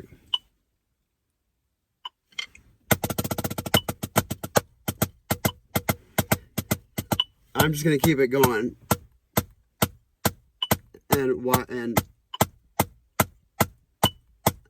And then take away it.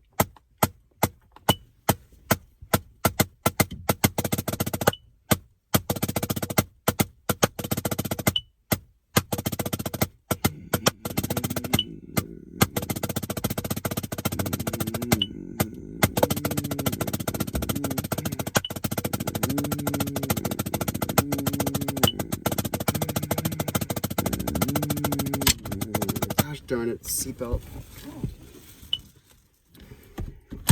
Wait, okay.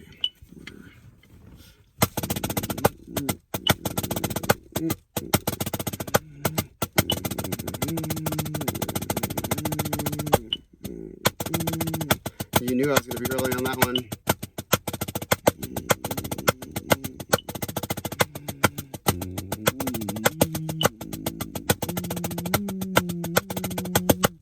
You want to give yourself something really fun to groove to, like you want to give yourself a lot of notes so that that subdivision becomes even more granular. It's way easier to do this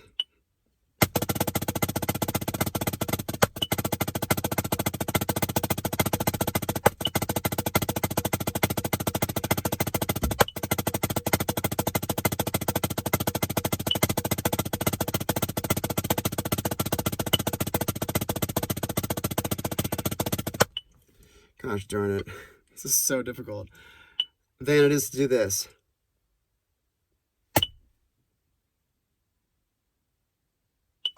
Right? It's just to like not be moving, not to have no subdivisions, to not be pulsing, to not even be, I wasn't even thinking about it. I was just trying to like feel that. Like, oh, I think it's gonna be now. So like I'm giving myself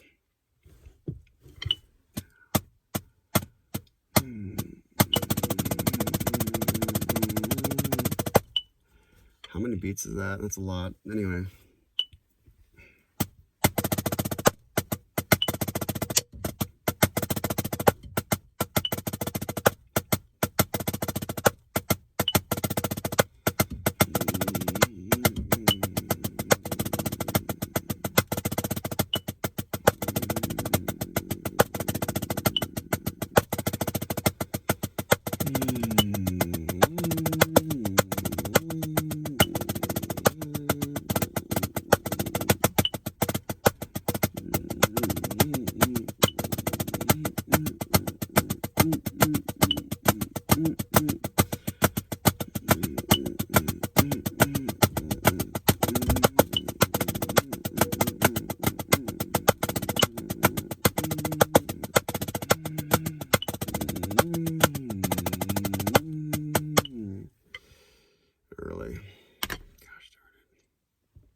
All right, now for funsies.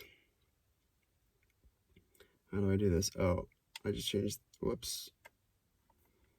Turn it off, turn it on again. Every time I hit that program button, it always fucks it up. Okay.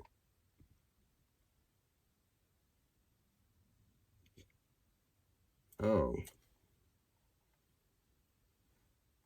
Take it down to 35. Oh boy, 35. This is gonna be a bitch.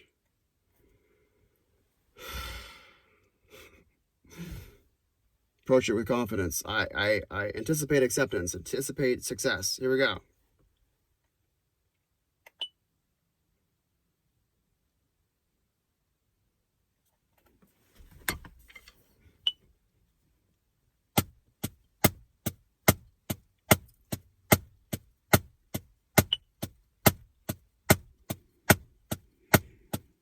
I can hear myself.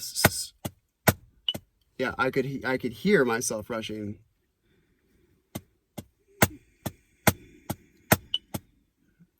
Jesus. Okay, just start it.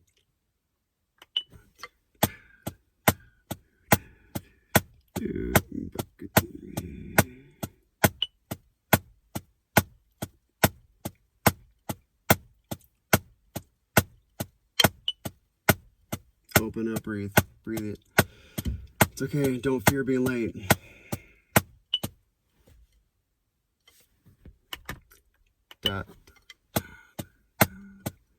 It's really not that fast.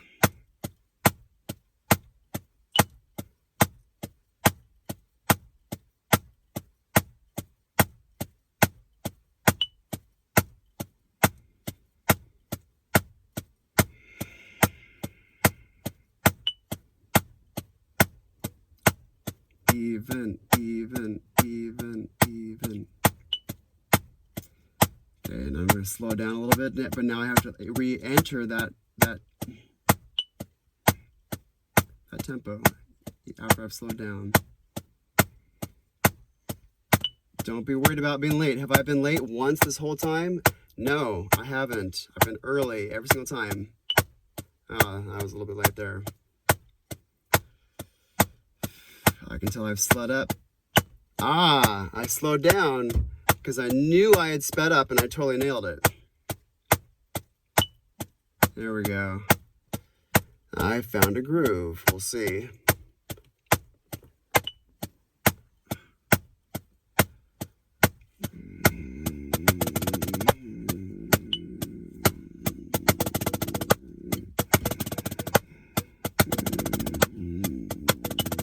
I knew I was going to be early. I even waited for it and I was still early. Start that over.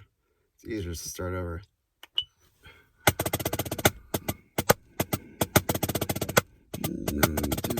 To go.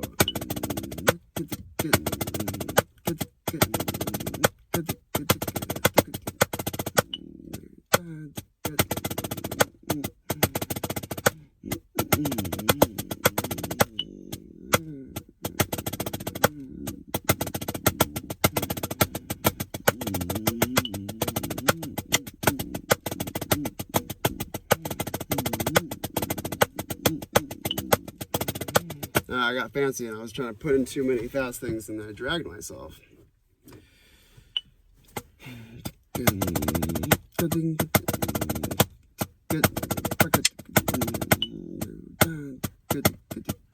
Back to basics.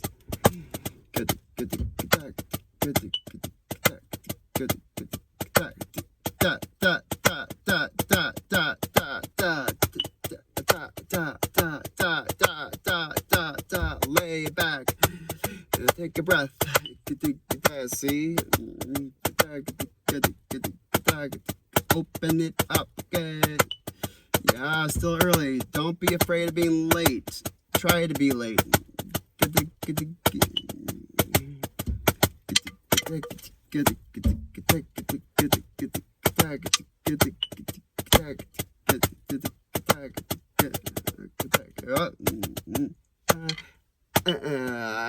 See, I knew I was going to be early, so I waited. I'm probably going to be early here too.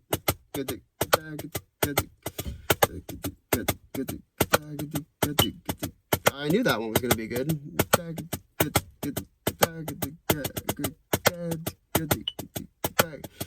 Breathe. Open it up. Let go of the fear.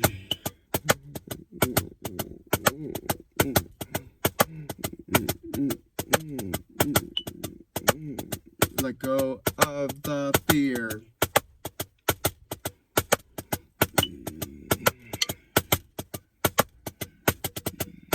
I'm probably gonna rush. Yep. rushed.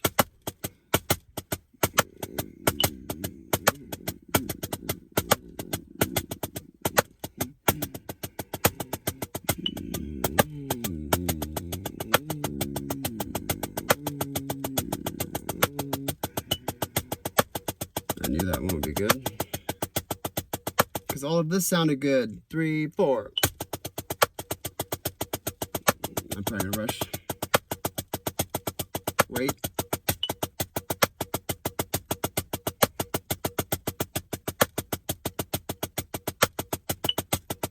I knew that one was gonna drag. I knew I had like blah, blah, blah, blah, blah, like. See, but now I'm becoming more acutely aware of what I'm doing it when I am doing it. Self-awareness. The spectrum, the destination of self-awareness.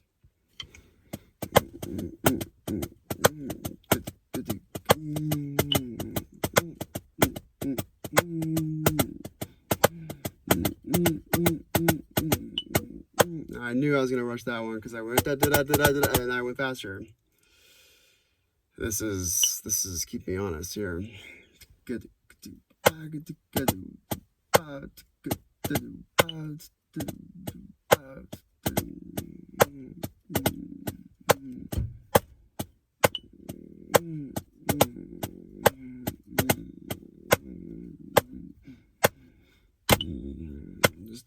Just do this. Just one hit and subdivide.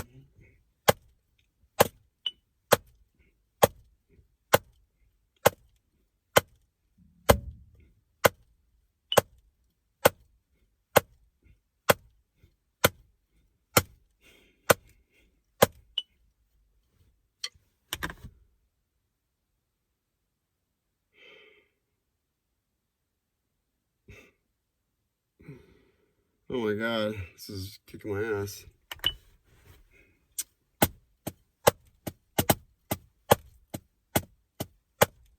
Wait, there we go.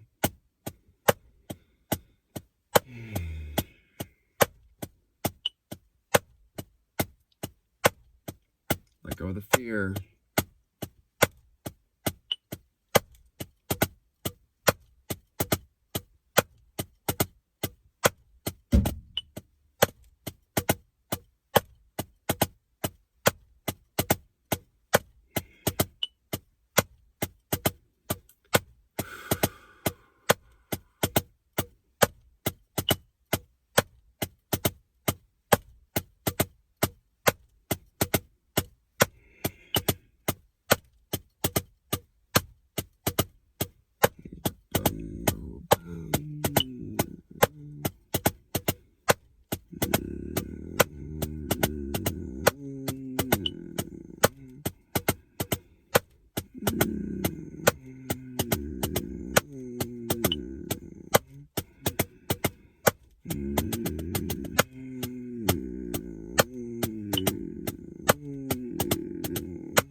See how I made a mistake and I hit the steering wheel, but I kept going?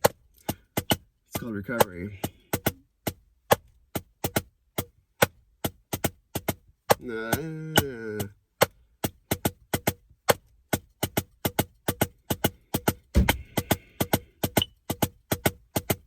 do this.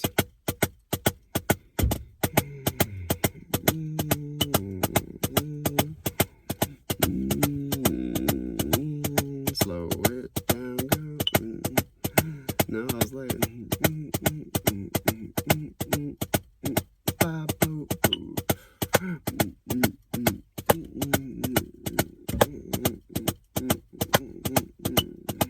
Good.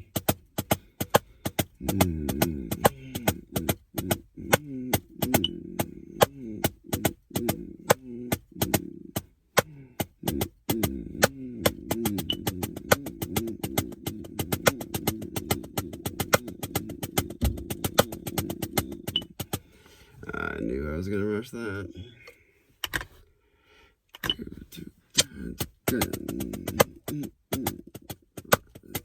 Wait for it. I knew I was rushing. I'm becoming more sensitive to what that feels like now.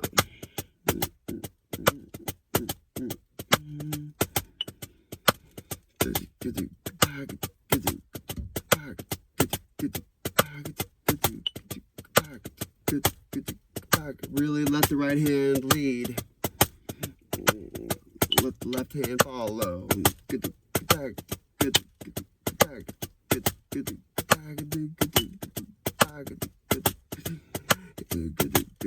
Be the beat, be the beat, be the beat.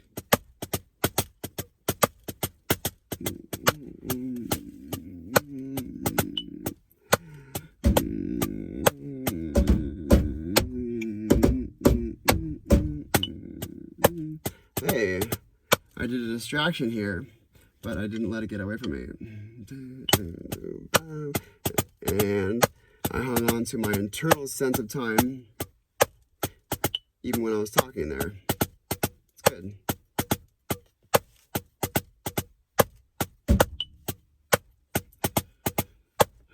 Lock it in. I knew I was going to be early.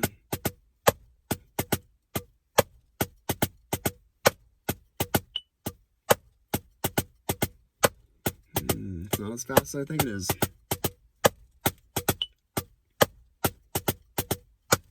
Let go of the fear.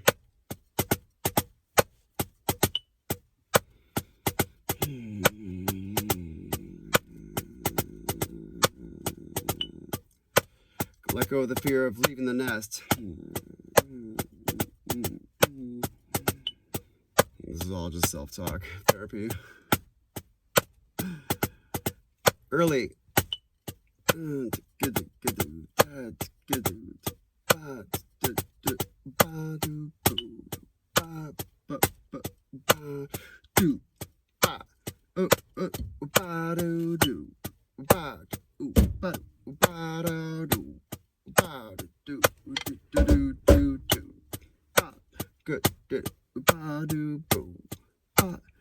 I rushed.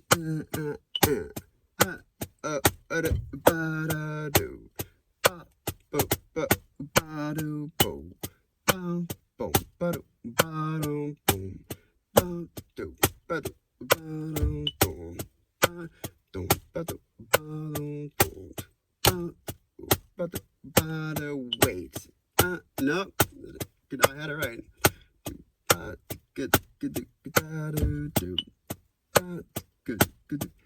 Find it. Just be it. Be it. Be the beat.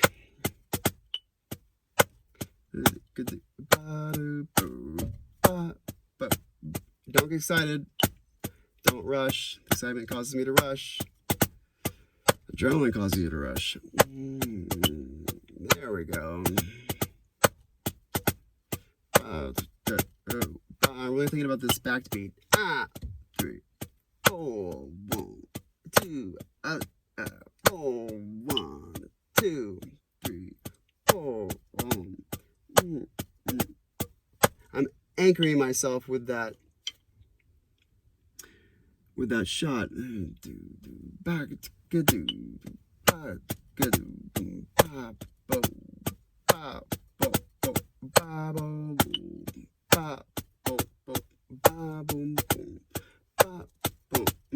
wait for it.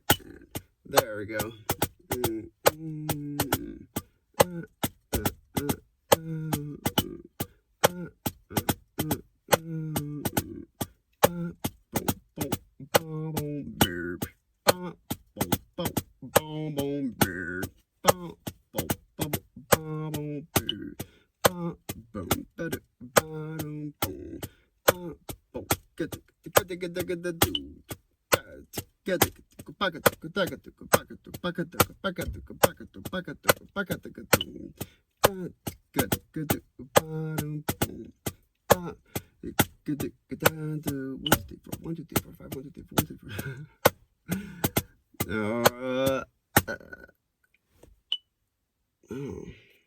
was weird. Okay. What I was doing there, let's get serious. Take it to 70.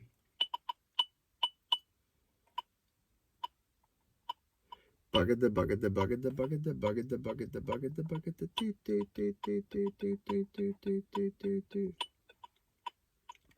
Bucket the bucket the bucket the bucket the bucket. Let's slow it down a little bit. Bucket the bucket the bucket the 1 2 3 4 what? 1 2 3 1. So in the scaffolding to 3. 1 2 3 1 2 3 1 2 3 1 2 3 1 2 3 4 5 1 2 3 4 5 1 2 3 4 5 1 2 3 4 5 1 2 3 4 5 1 2 3 4 5 2 3 4 ding ding ding 1 2 3 4 5 1 2 3 4 5 1 2 3 4 5 1 2 3 4 5 1 2 3 4 5 1 2 3 4. Oh. 1 2 3 4 5 1 2 3 4 5 1 2 3 4 5 1 2 3 4 5 1 2 3 4 5 1 2 3 4 5 1 2 3 4 5 1 2 3 4 5. Wow, slow down. To go. 1 2 3 4 5 1 2 3 4 5 1 2 3 4 5 1 2 3 4 5 1 2 3 4 5 1 2 3 4 5 1 2 3 4 5 1 2 3 4 5 1 2 3 4 5 1 2 3 4 5 1 2 3 4 5 1 2 3 4 5 1. Oh boy. Brain game. Okay. Now, so we were just in 35. We were in 17.5 BPMs. Times 2, 35 times 2, 70. So here's 70. That. But let's just have fun. Let's crank it up to back to 140. 70 times 2. And give the 8th note triplets here. Let's just have some fun.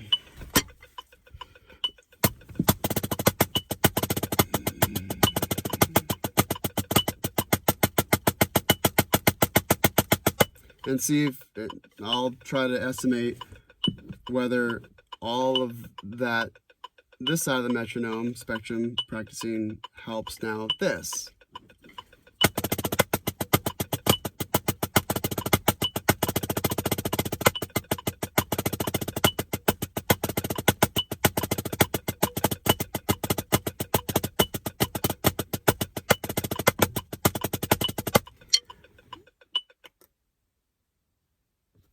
But let's take it up to 280 instead, and let's see if I can.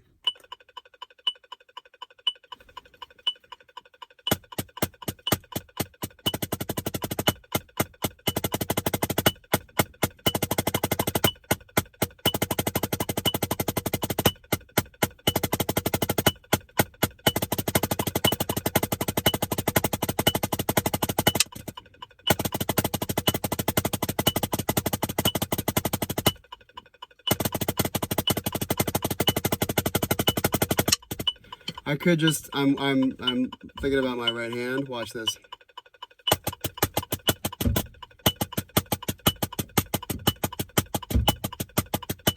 Giving a little bit of an accent.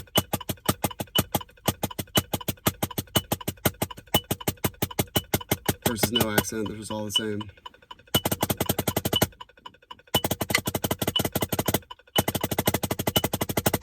And of course, it's a little bit easier when you give yourself like a destination point each time.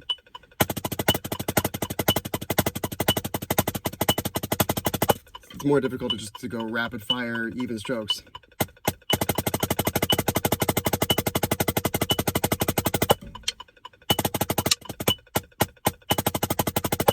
Okay, that's enough of the silliness.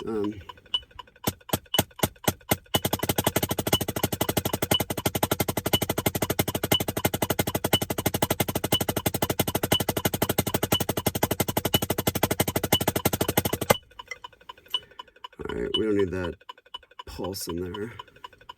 We can turn this down a little bit. Maybe put a disappearing metronome trick.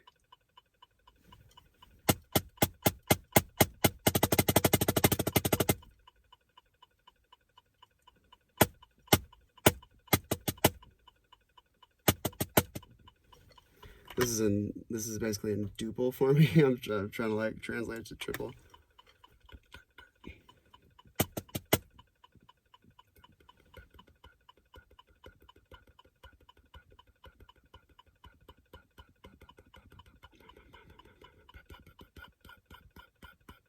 Duple, duple, duple, duple, triple, triple.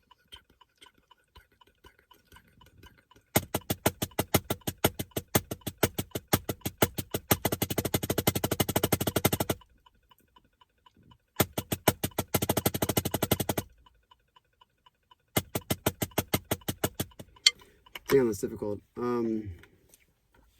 Oh, I know. I'll take away the quarter notes and give myself a different beat every 2.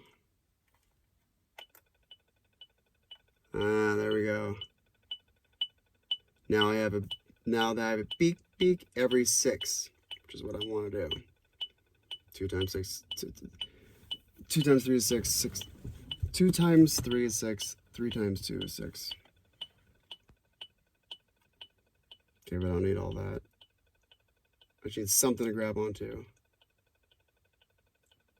This is gone. There it is. Just a little bit. Just so I can like understand what the hell I'm hearing over there. Because if I took that away, you know, just a little easier. Just a little bit more comforting to give myself context.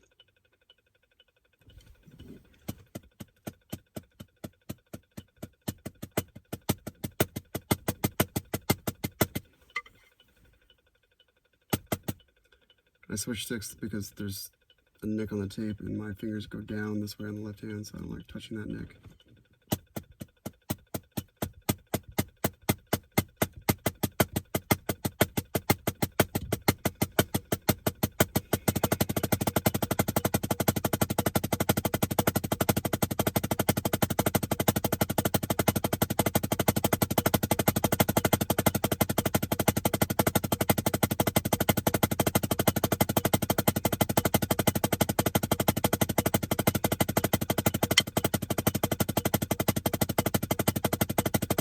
You can hear the bass is.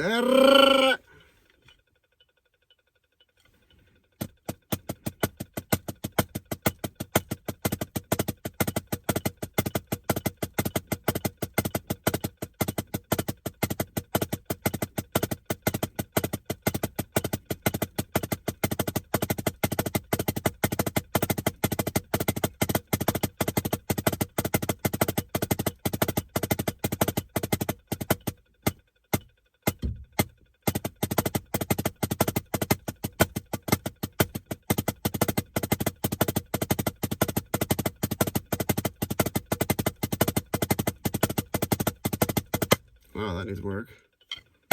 See, there's things you can do to test yourself, to reveal how good you really are. Separate that from how good you think you are.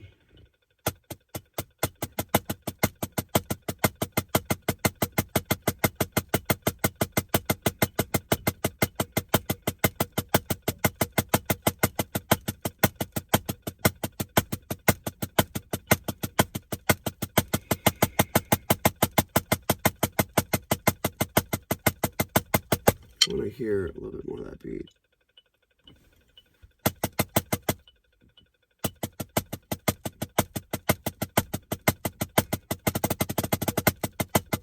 Oh boy.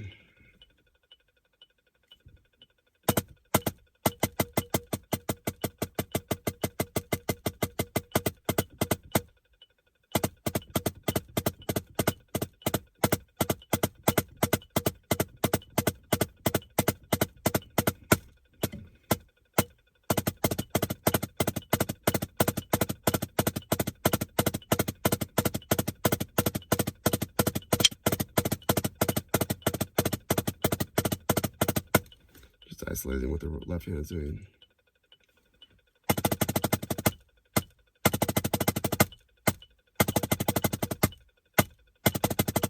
It's not as fast as I think it is.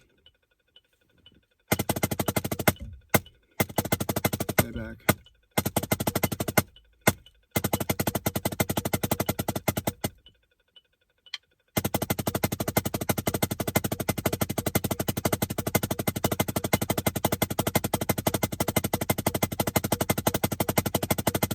Be the beat.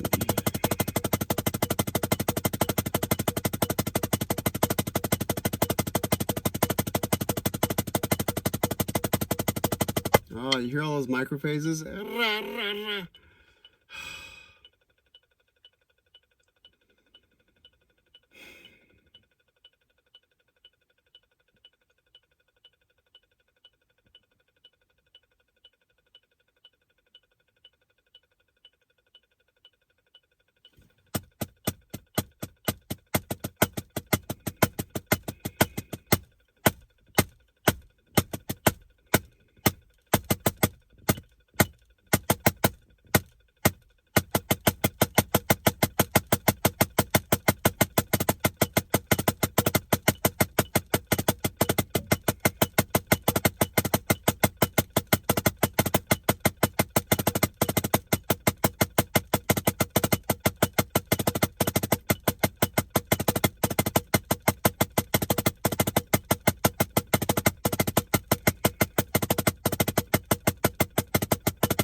I'm also thinking about letting the stick go.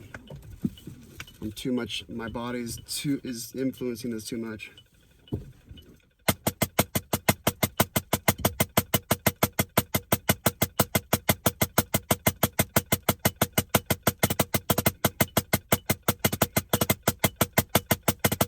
I'm manhandling the stick too much. Manhandling the sticks too much.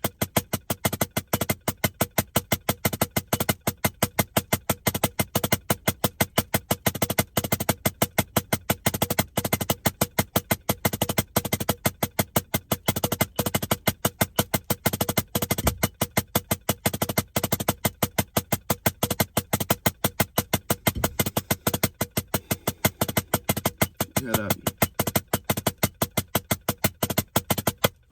I played with a guy recently who's, you know, totally self-taught, has no idea what he's doing really, and we're playing hand drums, and he just like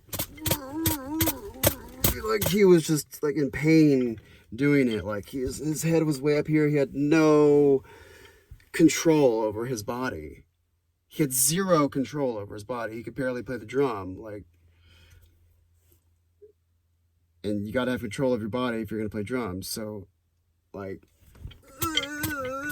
you gotta like, you know, face forward and breathe and be aware of all these other things that have to be put in check. You have to be aware of it, and you have to do something about those things, like breathing, not breathing. You know, you gotta do something about your breathing. You gotta do something about your posture. You gotta do something about your shoulders. Like drop your face. Like, you know.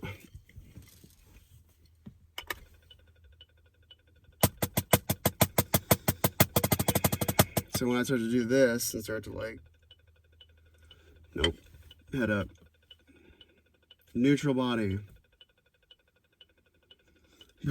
relax.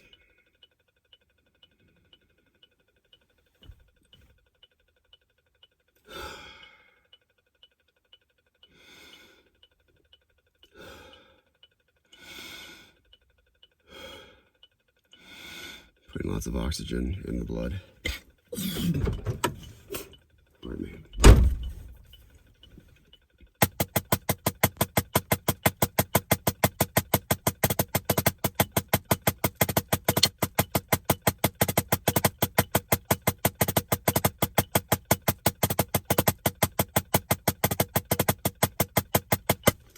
You know what? I want this to be every 4.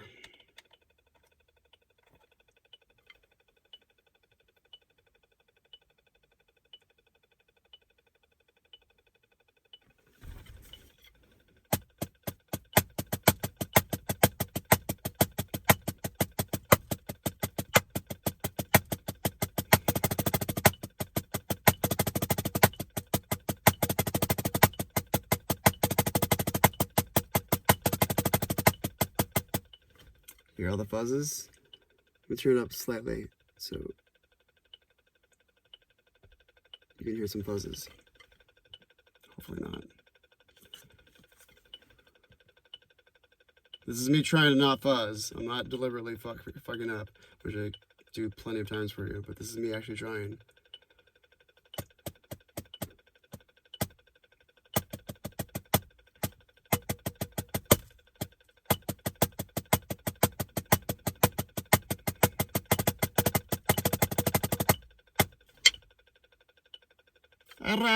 You can hear it. Turn it up a little bit more. Okay, I want to try to play this disappearing metronome trick. I'm going to show you some phases, which I've already done in other videos, but it's what I feel like practicing right now.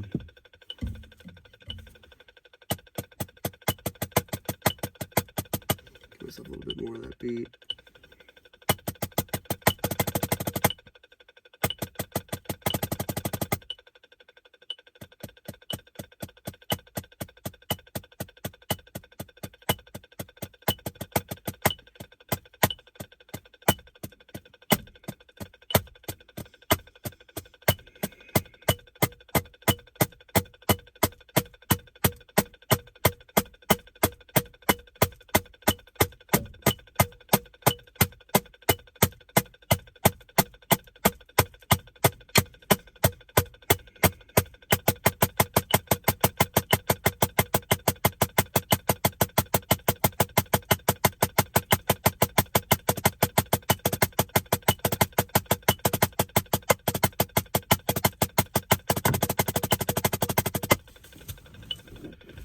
Using the pad here.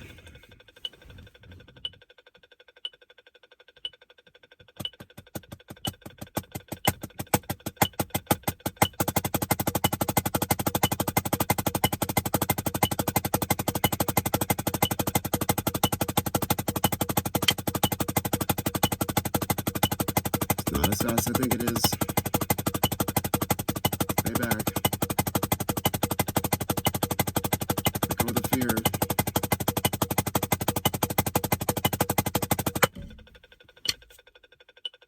Feels pretty good.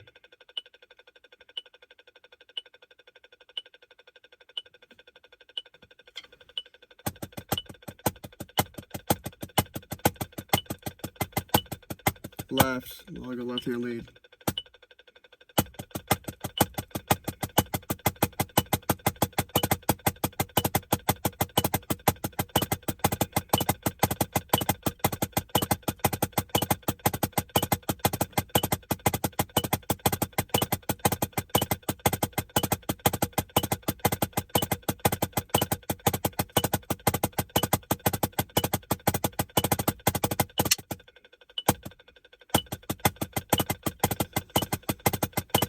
Head up, breathe.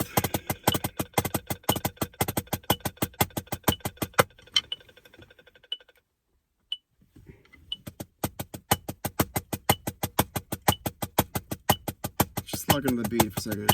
Let's just hear that for a second.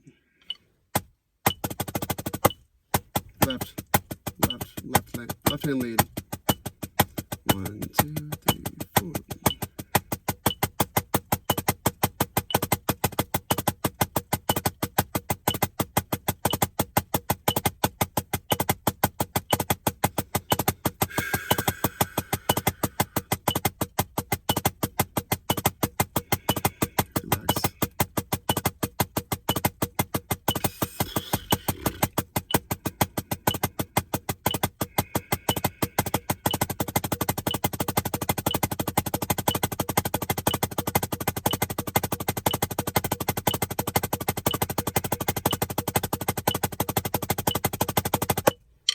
Yep.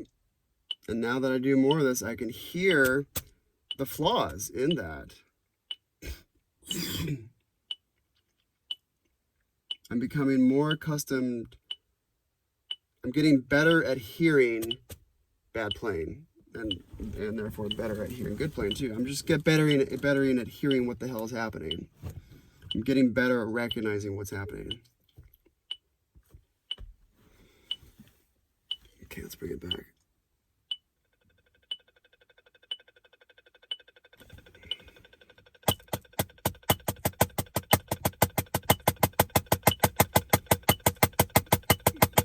Relive the sixth fly. Be fluid.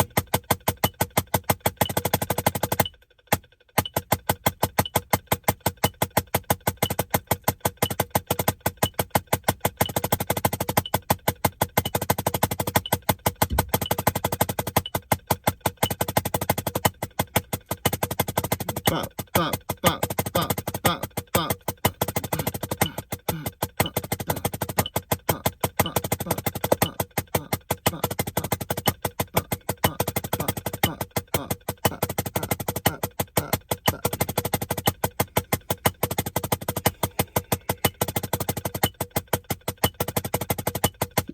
I'm speeding it up. Lay, patience, lay back.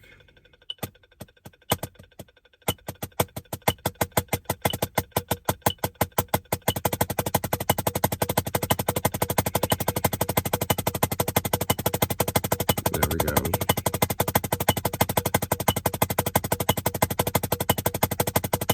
Lay back. It's not as fast as you think.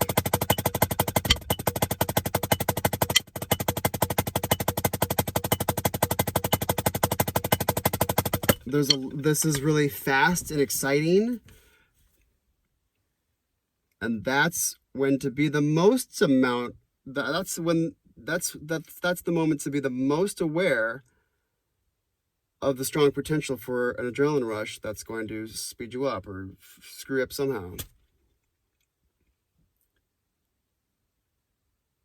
So it's really important to play this high, fast, and loud, exciting, kind of stressful sounding, stressful to play kind of ish, you know, not really, but thing, and doing a hard thing and then practicing breathing at the same time, so that you come into a relaxation into that hard thing, therefore causing it to be not as hard because you're relaxed. Get rid of stress, baby.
You see how this thing motivates me? It's just like, it's going, so therefore I'm going.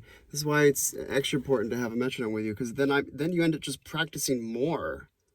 You just end up practicing more time. If this thing is just going, it'll go all night. It'll go until the battery runs out.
I'm losing.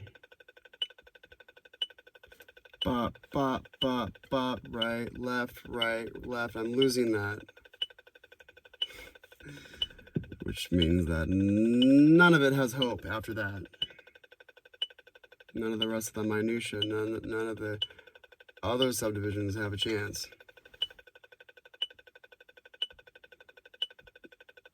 I'm feeling this. Try to keep this going as I'm playing.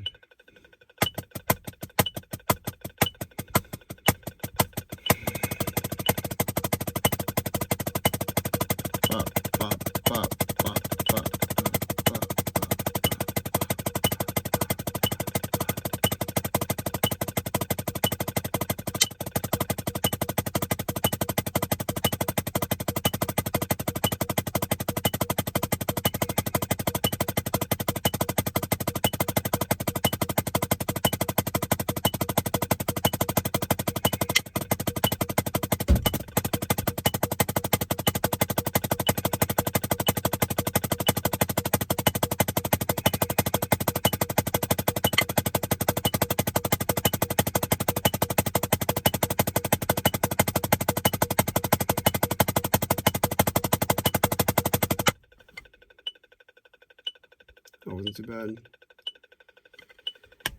Okay. Oh my goodness. Flexing this. If I want to stretch this, I want to stretch this. This has to be flexed. Flex, then help it pull back. I talked about in the previous video. More at length.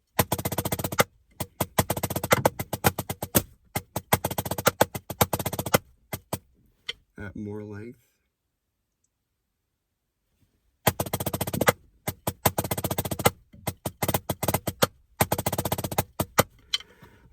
Before I go, let's fuck around with single strokes.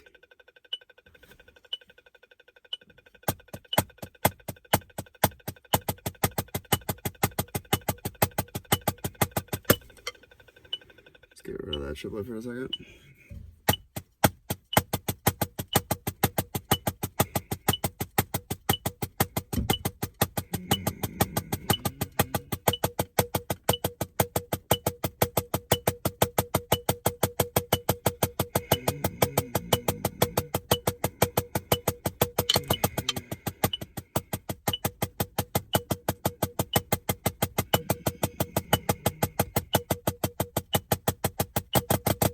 Oh my gosh.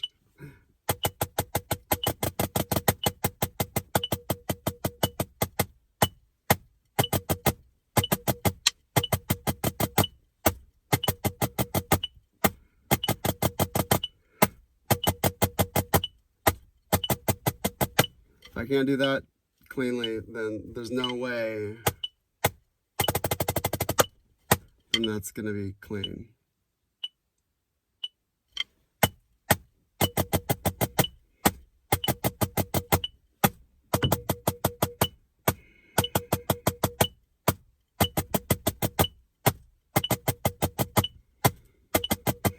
Really let those bounce.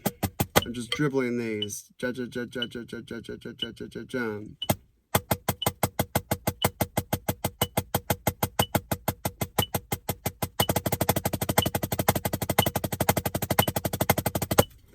Let's just try it. See what happens.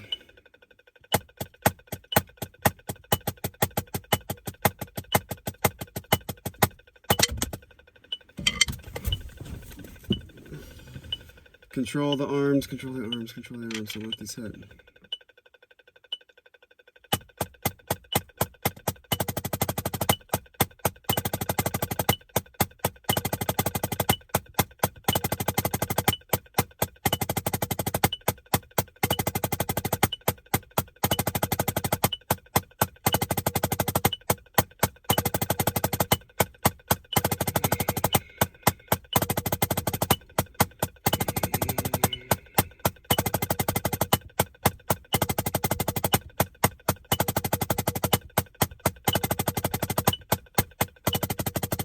Left hand lead.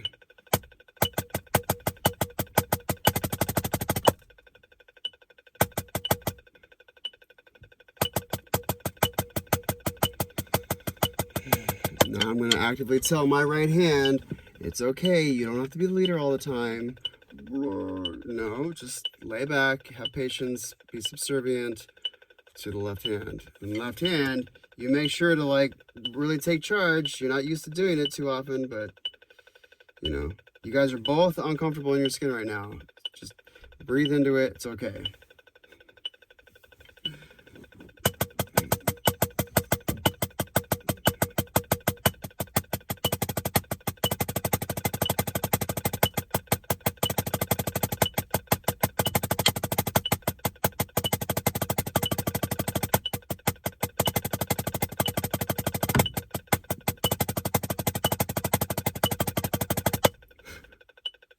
Do the right hand lead.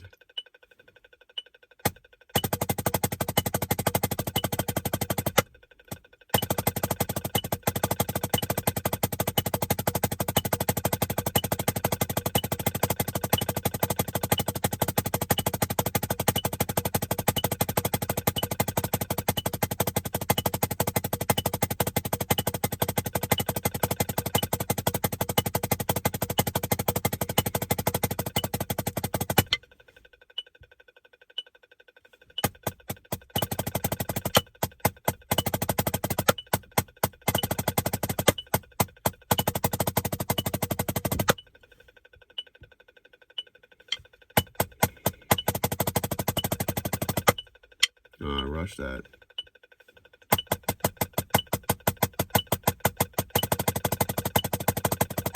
Gosh. I think I've locked into it by just playing every other beat there, every other of these, or just playing the skeleton. But then when I start into it, either I'm not locked into it, like I think I am, like where truly I need to be like calibrated to this thing, or I'm just slowing down as soon as I start the diddles. It's probably that one.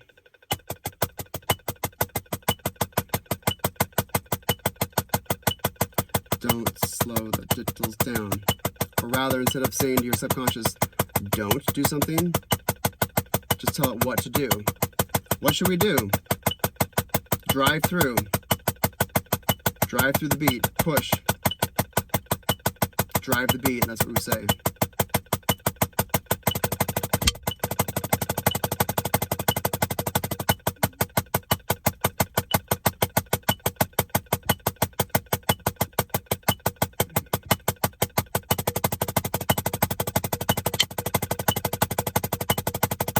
Started out good.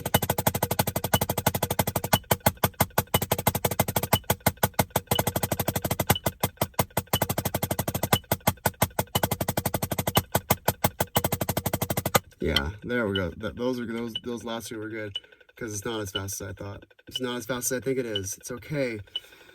Breathe into it. Let the adrenaline go. It's okay. Just don't let go of the fear of being late.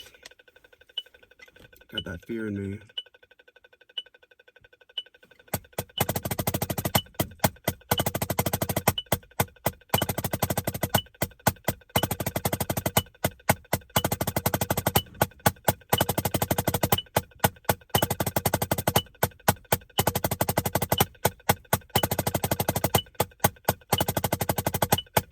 It's not as fast as I think it is.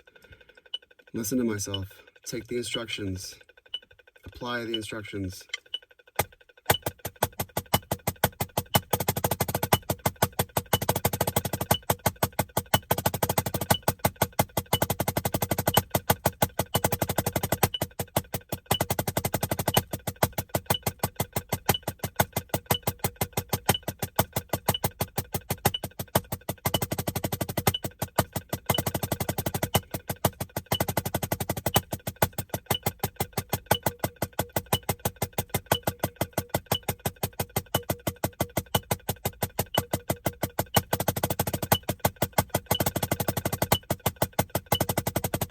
I'm also rushing the entrance of the singles.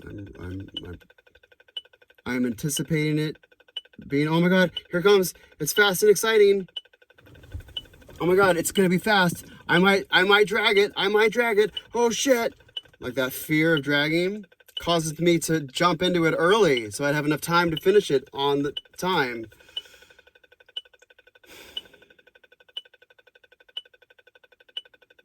Patience. Patience with the self. And patience is a form of love. So what we're really talking about is self-love. If you can't love yourself, you can't love anyone else. So, truly. Actually.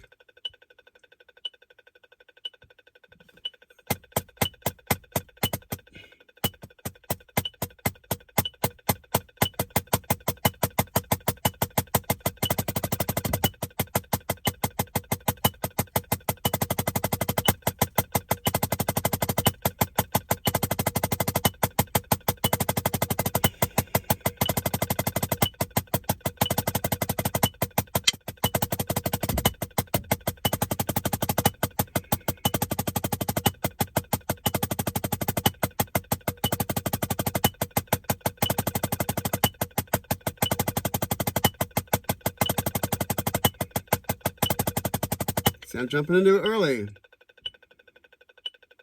Jumping into it early. Patience, leader.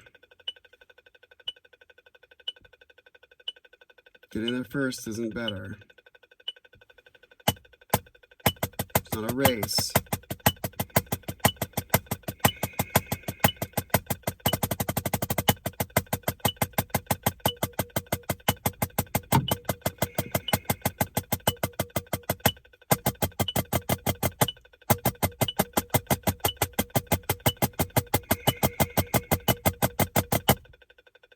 And it's happening sooner. So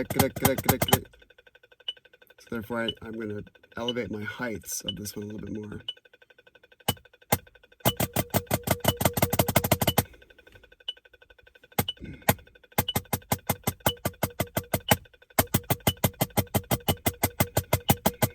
And now all of a sudden it's better. Because I really thought about telling the left hand to be more confident, essentially.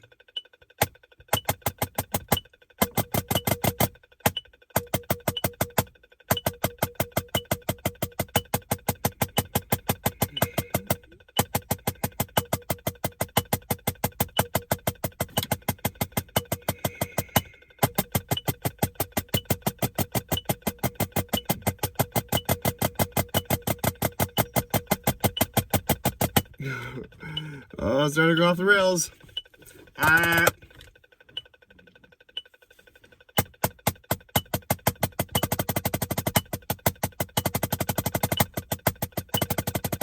No, that first one was good.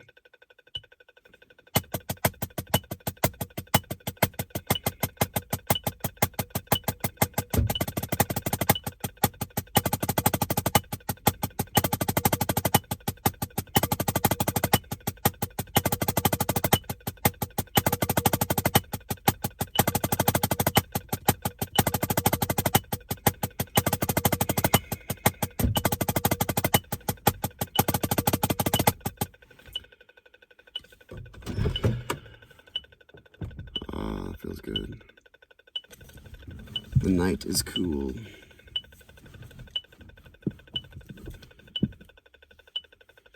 My legs want to be in a different position, but they have to be there to hold the pad there.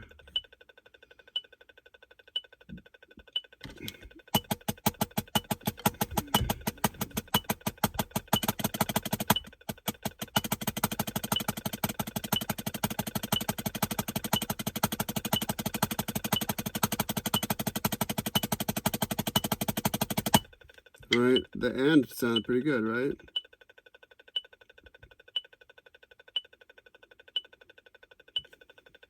This game, oh boy. But hey, I can feel myself getting better. Tomorrow when I play, there's going to be a noticeable difference. Every time I practice really concentrate like this, each day I feel a gain, and that's satisfying. Even over one day. The next day I'll just show up, not having practiced at all, not having warmed up at all, and just, just do something that I'm not usually able to do.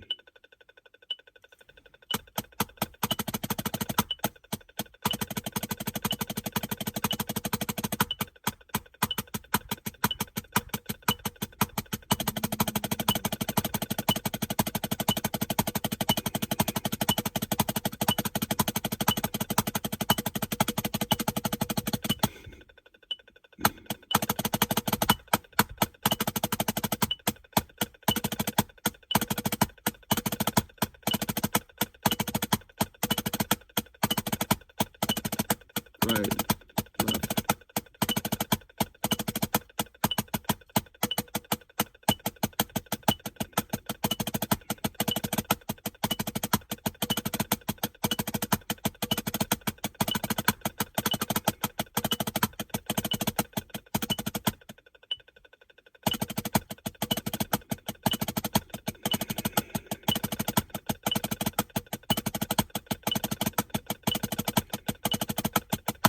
So you need something in your life to learn how to focus.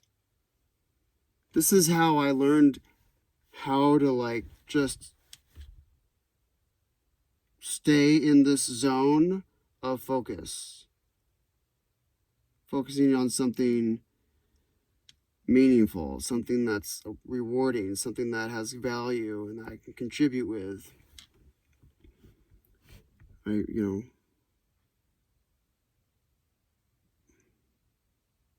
And thanks to this activity, my whole education via percussion, being a percussionist, is now totally inevitably responsible for the amount of focus that I have when I'm trying to do other things. Like finish a UX design portfolio. I'm procrastinating.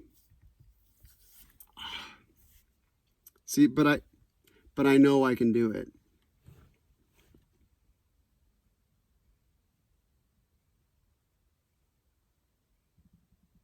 I know I'll be okay. I'm not afraid of not being able to do it. I mean, I did the whole year's worth of work. Putting the portfolio together is relative cakewalk. I moved houses, and now I'm all disorganized at my mom and dad's house and trying to get my life back together. And once I get everything organized, which should be in a few days now, I'm going to probably go up to Oregon and do the portfolio with a change of venue. There's too many distractions here at home.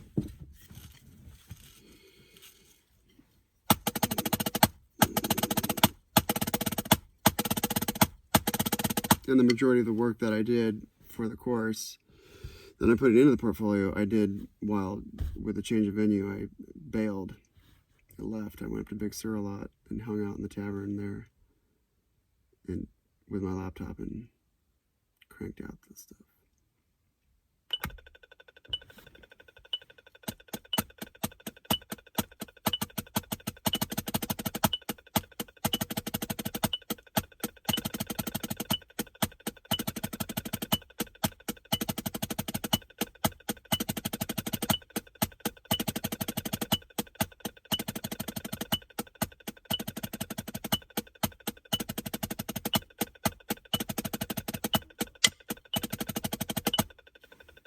I'm also thinking this, I'm going ba ba ba ba ba ba ba ba ba ba ba ba ba, right?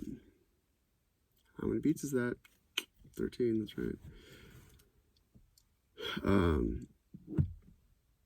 4 times 3, plus 1.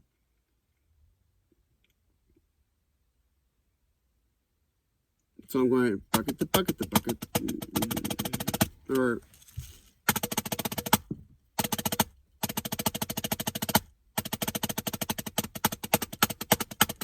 I'm doing that. I'm thinking that. I'm going.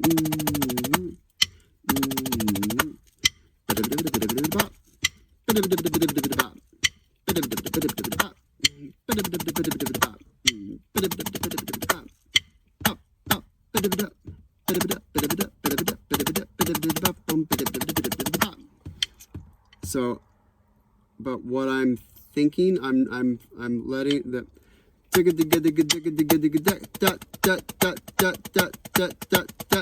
There's the left is falling on a subdivided beat, a very prominent beat. So I'm really thinking about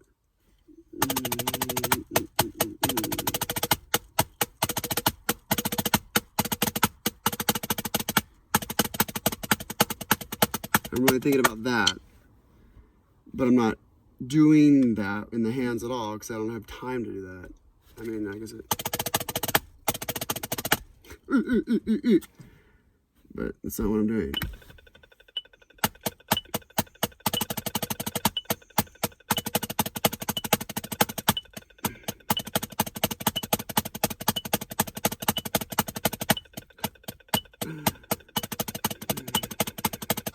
That's difficult.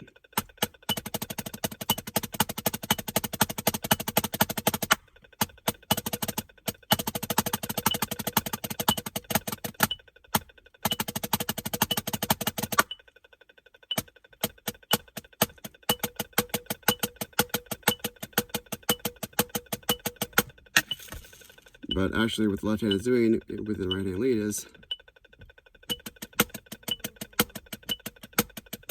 or no, actually, oh well. So I'm not gonna try to actually play it within the scaffolding of that, but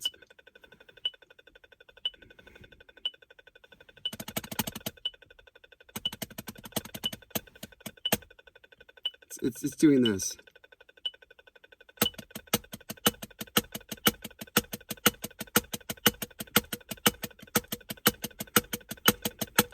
So be able to do that, we'll be able to do that just by itself first. If you can't do that, then the other stuff doesn't have a chance.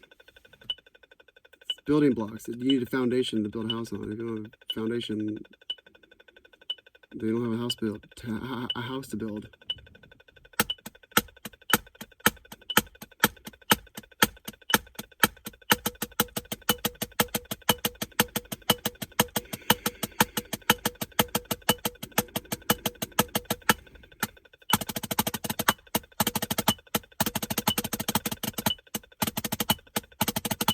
I'm going to choke up a little bit too.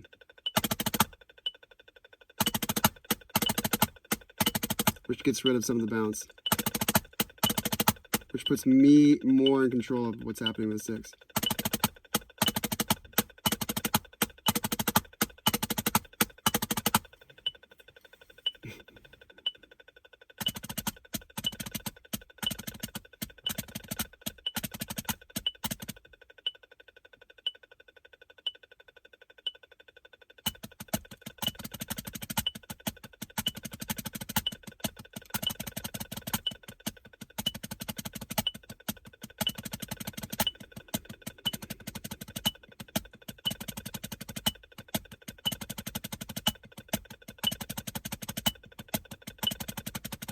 Zero bounce.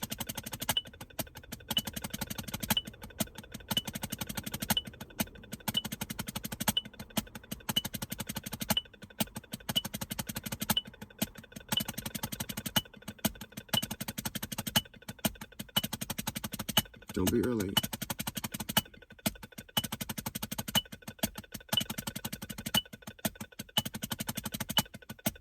You gotta do a little Rennick pause right there.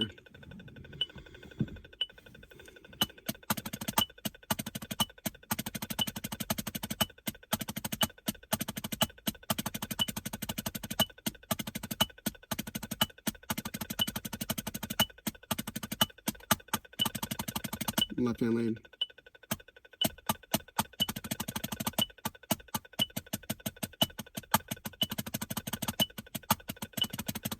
Ooh, I clenched my jaw right there. That's a bad sign.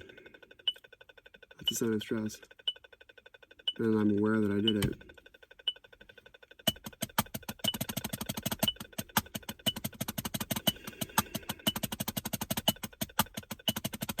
As soon as I started to breathe, it got immediately better. Proof in the pudding.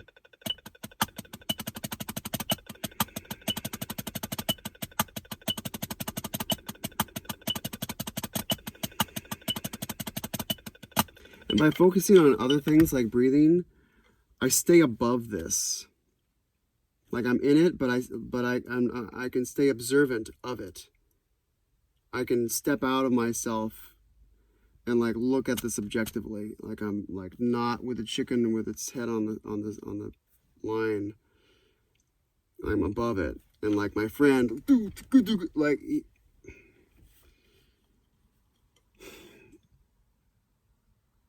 He sucks. Like he sucks at keeping time because he's so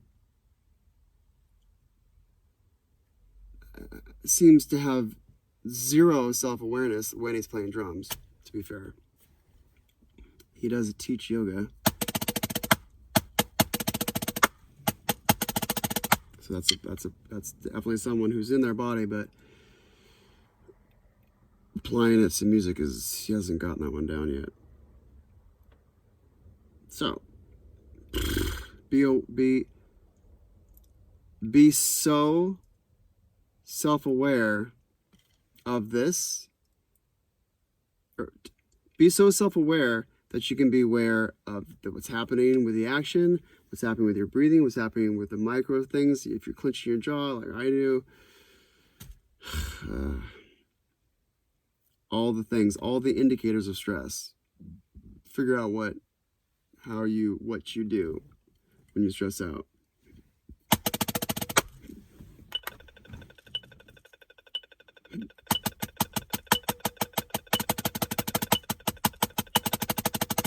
Left hand lead.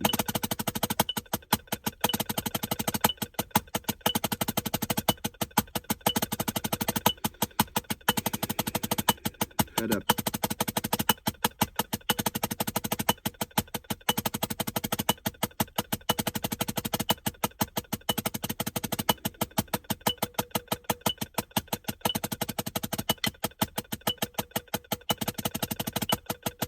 Ooh, that one was difficult.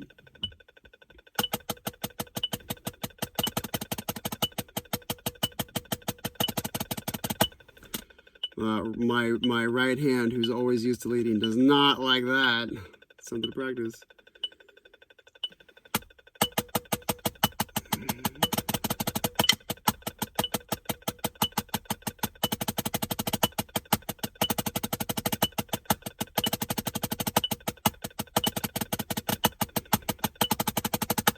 Oh my goodness. Patience, focus, breathe. Where's the beat? Back to basics.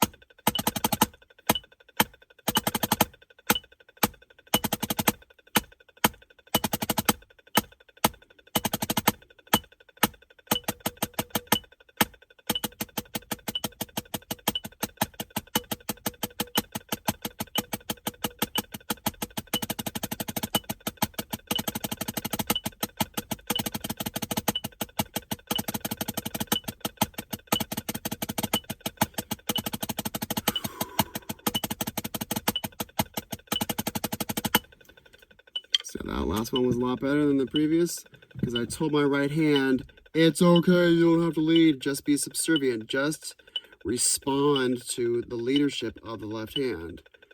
Reversing those roles is really difficult. Come on, hands, you can do it. Okay, let's do it. Every once in a while, shake it out. Notice I've been like in this position, you know, this whole time. Every once in a while, just shake out the body, loosen up. Coming back to basics. Basic relaxation of the full body. Got nothing to do with drumming. Or just, you know, just get the body set. Your body is a drummer. So you can take care of the body in order to be a drummer.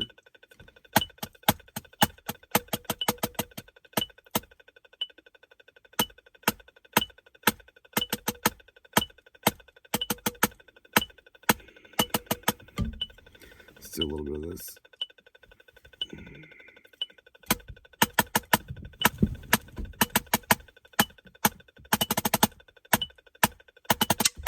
Oh boy.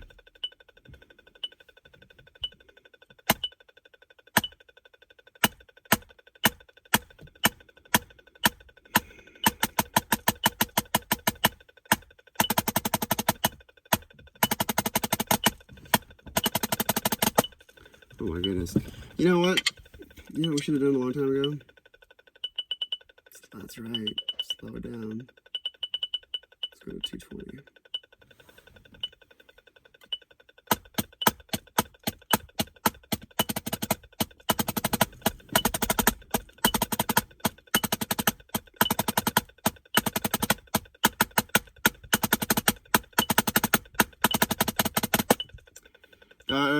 See, the right hand doesn't like to follow.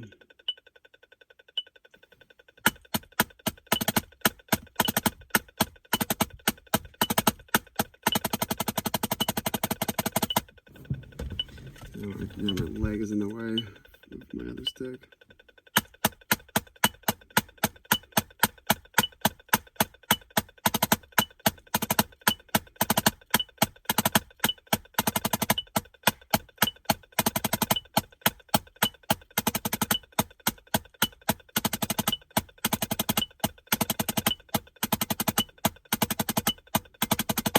The whole time I'm telling this hand, relax, just follow, and I'm telling this hand, don't relax, lead.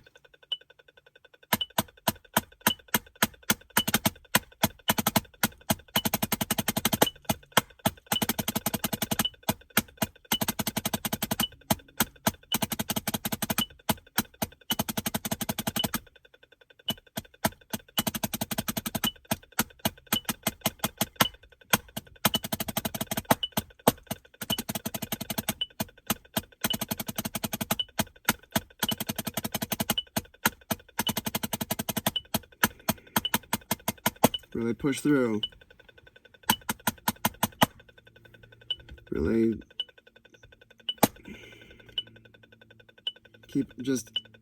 keep all those strokes the same. The first one is the same as the second one. There's the third, fourth. Just initiate consistency. Just initiate immediately being consistent. That's the idea here.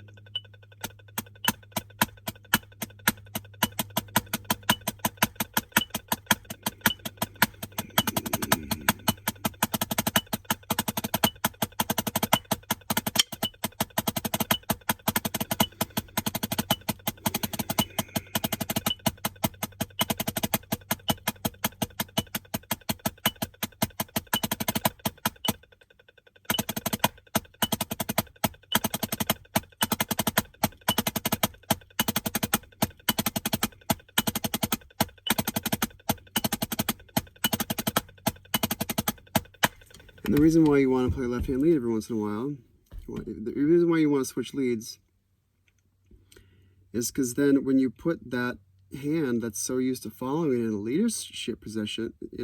a leadership position, it's forced to grow. It's forced to get better. So then when you go back to a natural lead, then you have this much stronger supportive hand.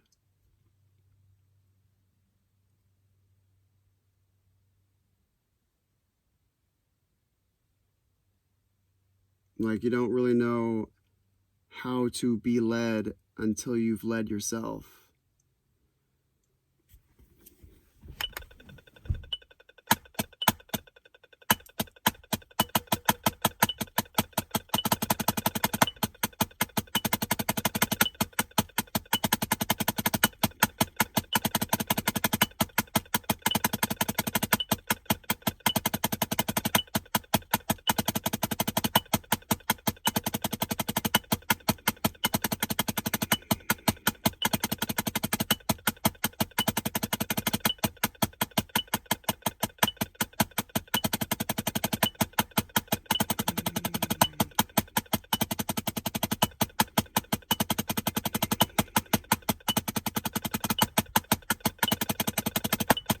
I'm not really playing through the head. I'm actually doing a little bit of feathering unintentionally. See, I've got to be aware of what I'm doing at all times. I'm feathering a little bit. Come on, right hand. Play through. Come on, left hand. Play through the head. Leadership. Follow through.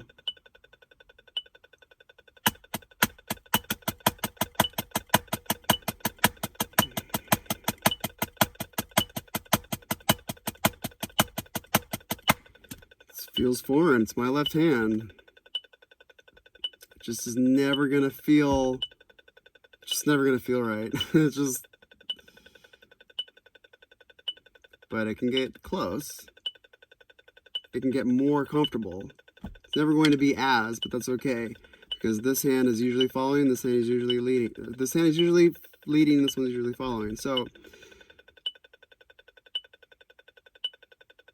It never really has to be as good as the dominant hand. I mean, ambidexterity is the name of the game, but we don't have to. It's not required.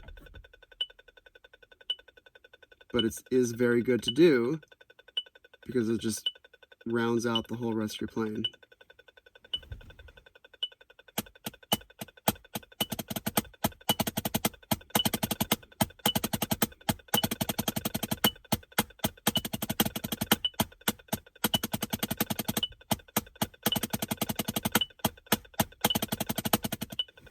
Wow, my left hand left is not used to leading. Push through. Guide this hand.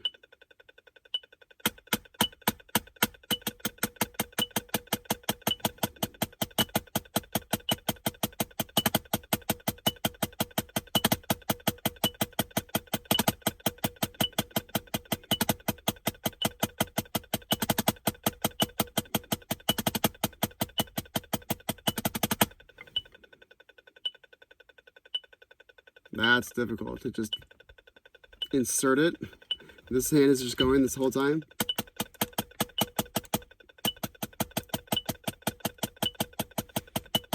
Watch my left hand.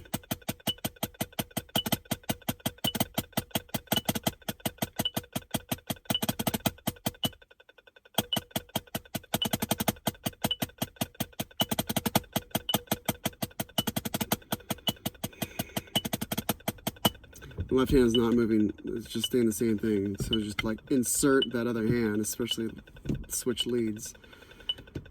That's just a bitch.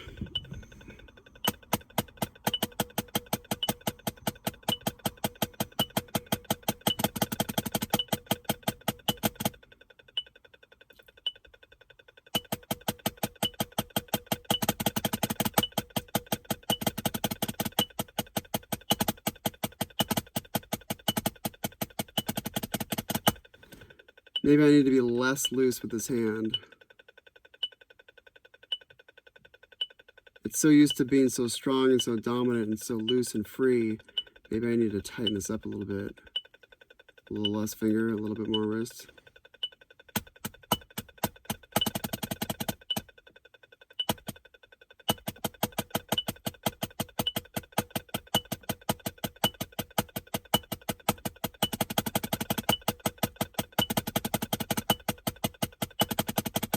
Instantly better. That last one was shit, but that was instantly better. You see that critique I gave to myself, and I followed my own instructions.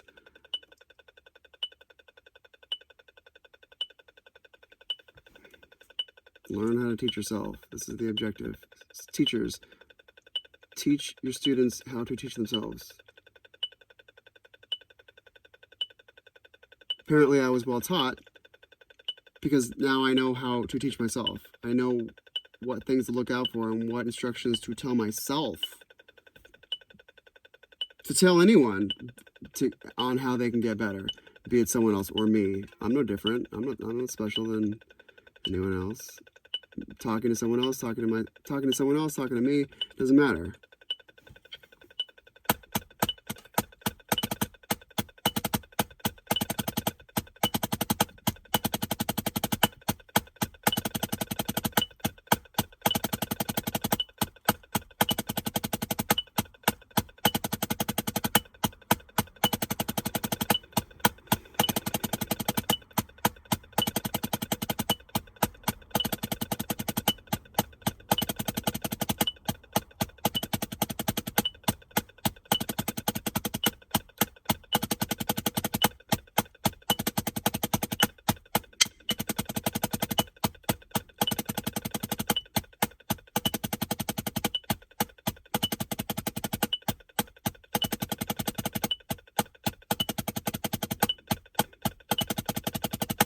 There's two ways of thinking of this. I can go like this: 1, 2, 3, 4, 5, 6, or 1 and 2 and 3 and, or 1, 2. Each one is 6. 1, 2, 3, 4, 5, 6, or 1, 2, 3, 4, 5, 6. 1, 2, 3, 4, 5, 6. So isn't that a trip? If you just think about it differently, it gets clean. So instead of thinking groupings of 2, 1, 2, 1, 2, 1, 2, 1, 2, 1, 2, 1, 2. I'm thinking 1, 2, 3, 1, 2, 3, 1, 2, 3, 1, 2, 3. But I'm not reflecting that with accents as I'm doing here. 1 and 2 and 1 2 1 2 1 2 1 2 1 2 3 1 2 3 1 2 3 1 2 3 1 2 1 2 1 2 1 2 1 2 1 2 1 2 1 2 1 2 1 2 1 2 3 1 2 3 1 2 3 1 2 3 1 2 1 2 1 2 1 2 1 2 1 2 1 2 3 1 2 3 1 2 3 1 2 3 1. So if I think of those things as digga digga digga da digga da da da da da 1 2 3 1 2 3 1, then that just makes it feel so much better. It's the way I think about it. Nothing's changing here. I'm not changing my hands. I'm just changing the way I think about it. Think about that.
Not as fast as I think it's not.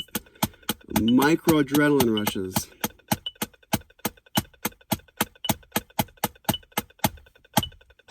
Where is it? Back to basics. I lost it.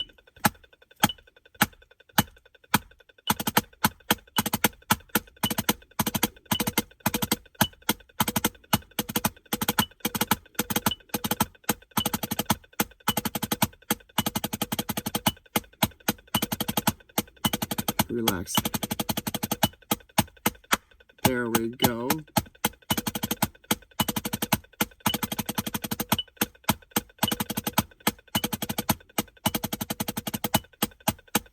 Don't be early on the attack. Do the Reddick pause. I mean, just a little, just that micro breath.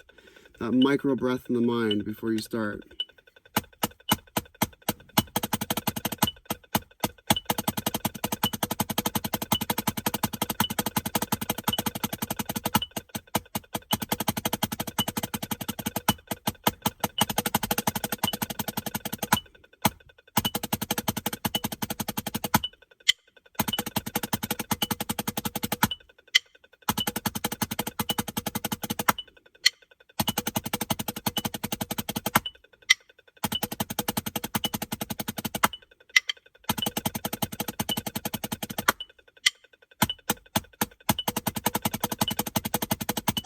Clenching my jaw, smashing my teeth together.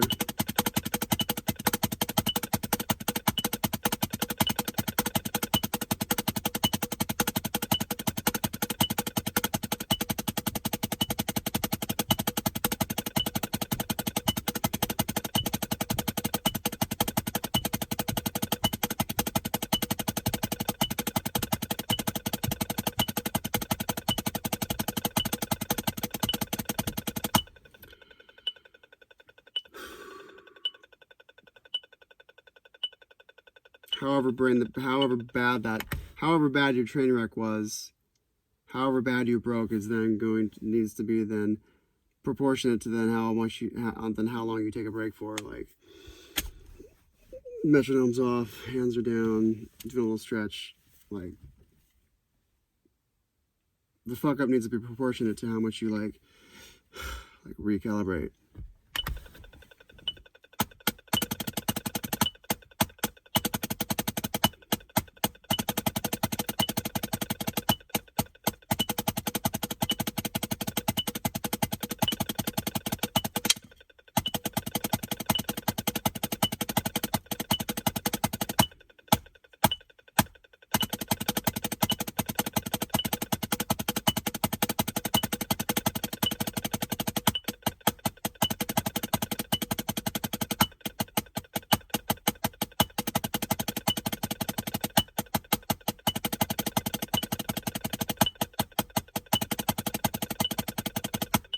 It's not as fast as I think it is, and I'm clenching.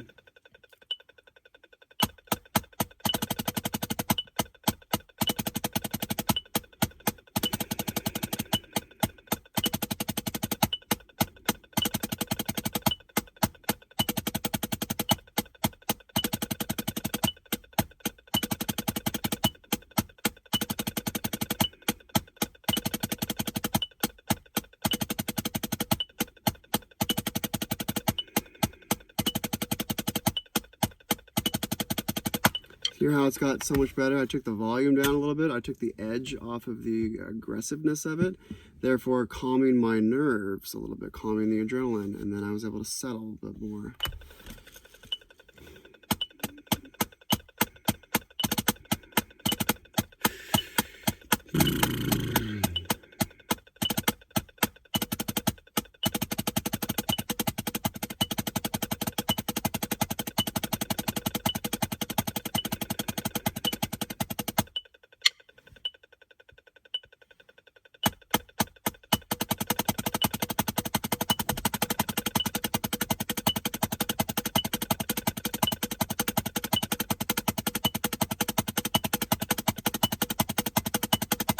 Back.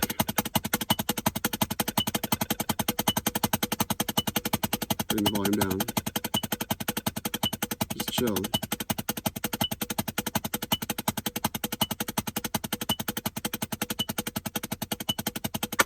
Although the smaller I go, the more I have to finger it, because I'm losing that power that I would getting it back up because I threw it down fast. So therefore, like,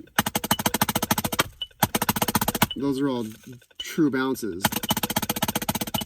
Those are all, you know, I'm not moving. I'm not moving that fast. I'm not moving as fast as that. Those are true bounces. But then if I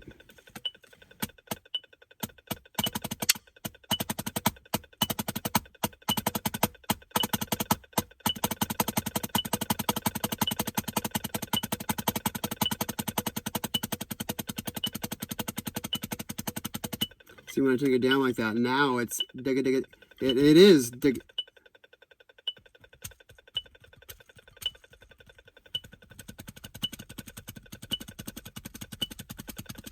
Then my hands are doing that.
Clenching my jaw.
Alright, instead of going 1, 2, 1, 2, 1, 2, 1, 2, 1, 2, 1, 2, 1, I'm going 1, 2, 3, 1, 2, 3 in the head. so that my left hand has a landing point mentally.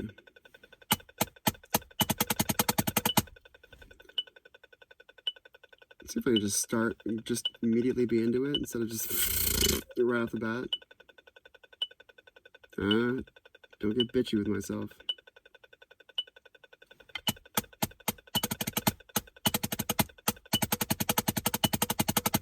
All right, there we go.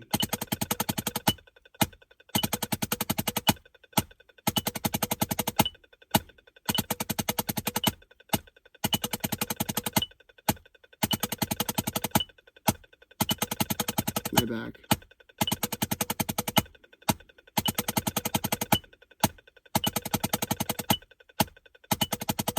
Oh, it's too laid back.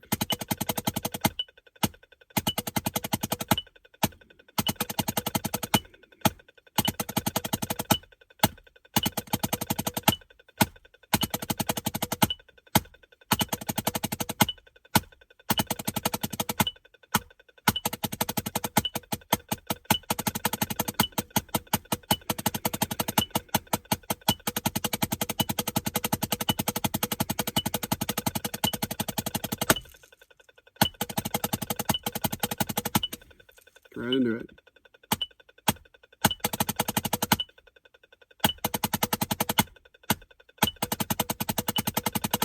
And yeah, add more finger to this.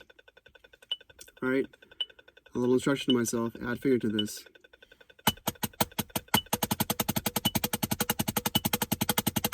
Instantly better. Instantly better. These are the things to say to your students. These are the things to say to yourself. Pass it along.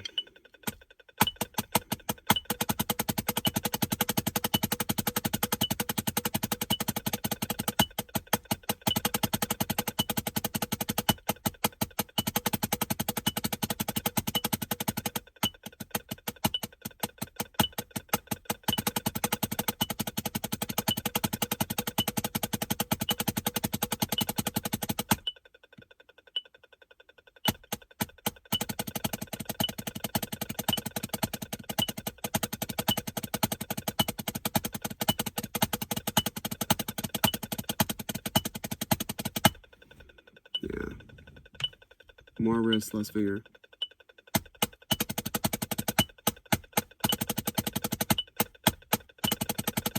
And really play with the head. Let the whole weight of the arm go through the head. And literally as if I'm trying to hit my leg through the head. That's why it's called through the head. Literally through the head. I try to hit this down here.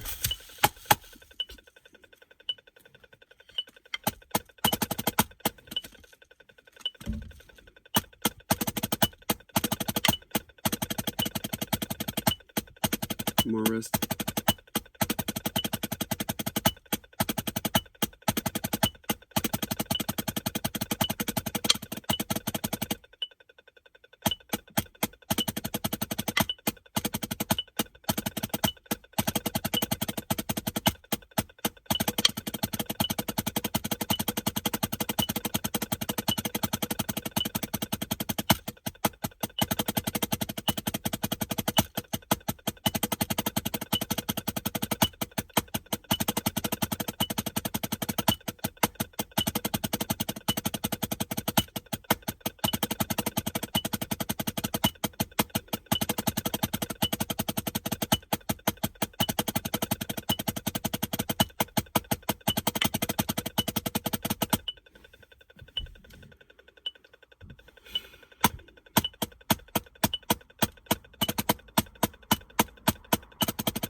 I'm choosing to play my right hand up the pad here, up here, and then the left hand down here, because I have it teetering on my leg here. So I have to be hitting it in the center, as opposed to hitting this side, which will make it tip this way, and hitting this side, which will make it tip this way. I don't want a teetering pad, so I'm playing down the length of my leg, so down the spine of the drum.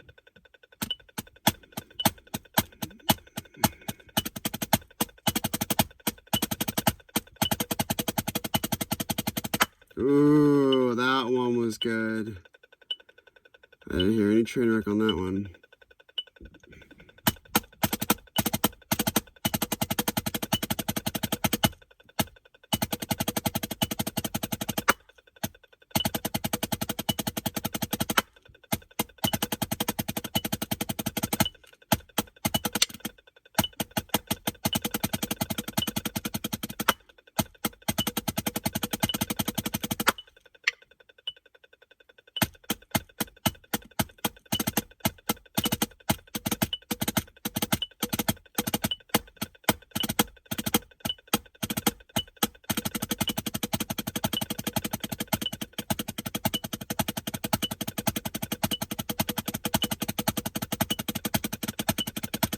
Let's finger.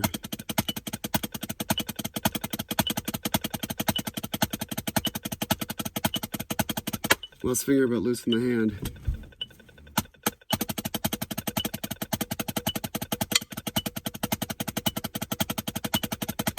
Loosen my grip on the stick.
The way I'm thinking about that is like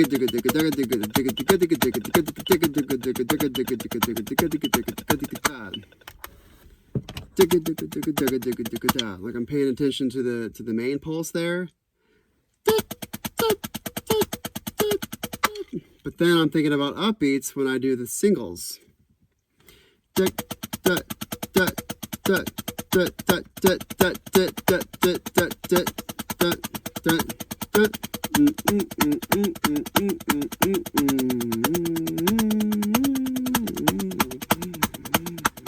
I'm putting the accents where I'm thinking of the beats falling. This is the structure and how I'm thinking about it. A little bit tricky.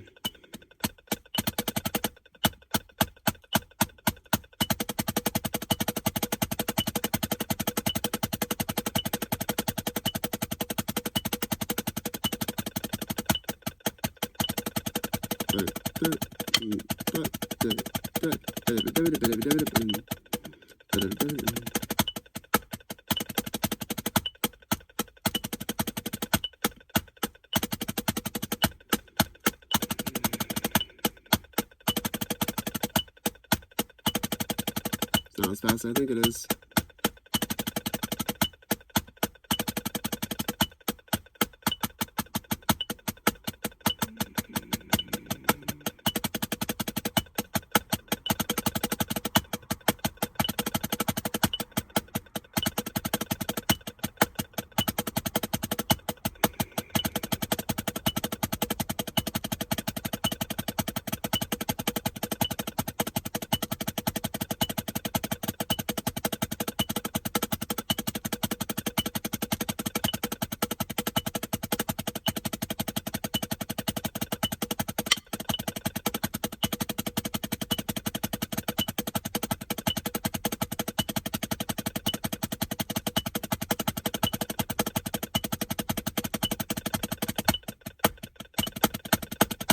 Right, do that, do that.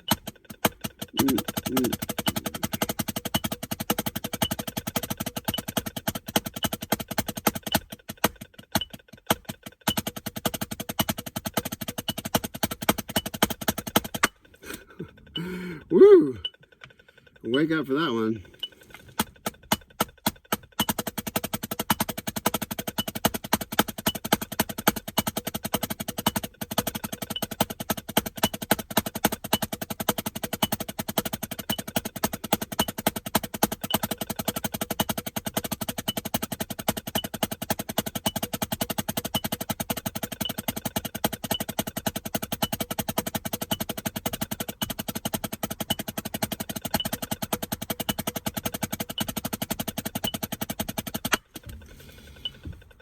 Christ.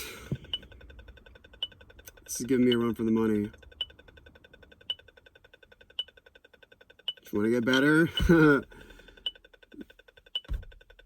metronome games. All the metronome games. Including other games. Let's be done with that for now. Including other games like off, on, reset.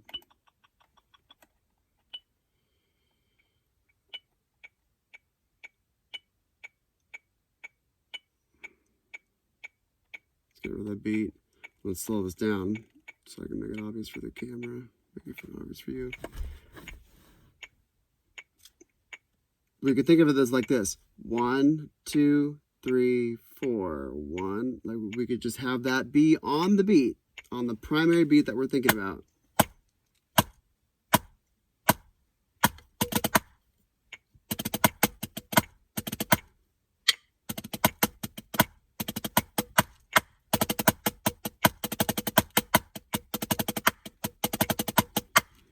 Or we could think of it as the upbeat. 2, 1, 2, 3, 4, 1, 2, 3, 4, 1, 2, 3, 4.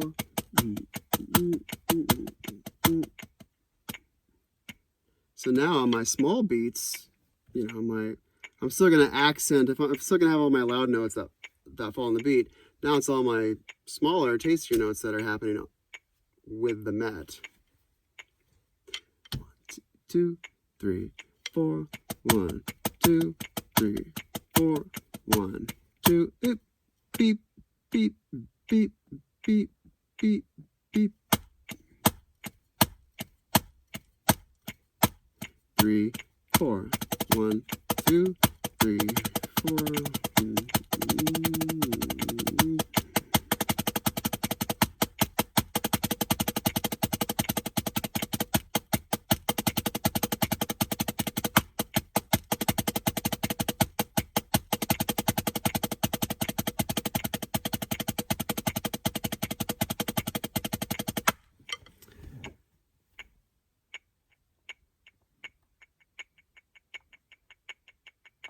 And it's 80, so I'm going to double that. I'm going to go back to some diddles. Plan all the diddles for myself, so 160.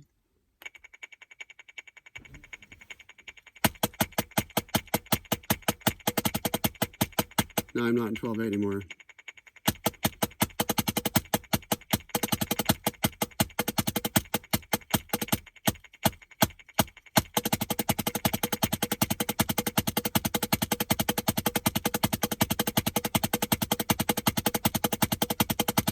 Now my right hand is just fully in charge.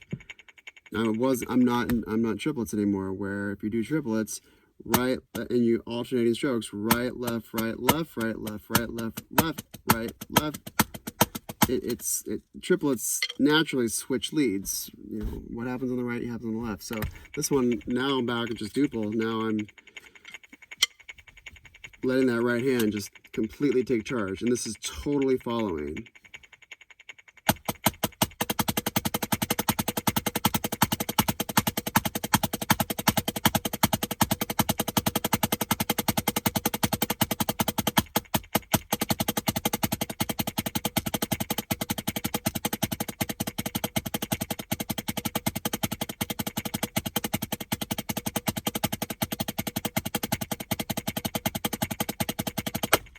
The trick with that, going from doubles to singles, singles to doubles, is that last double. Da, da, da, da, da, da, da, da, da, da, going into it.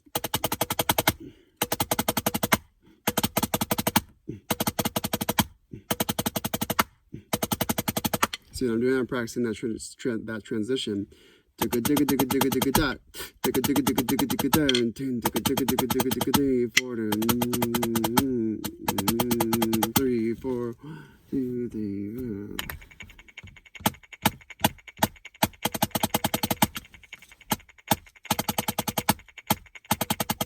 Not as fast as I think.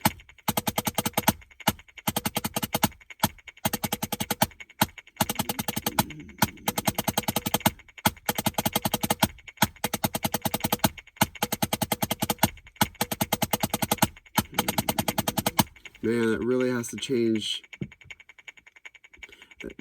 What makes this difficult is you're changing techniques. There's one technique for the doubles, one technique for the diddles. One technique's for the doubles, one technique's for the singles.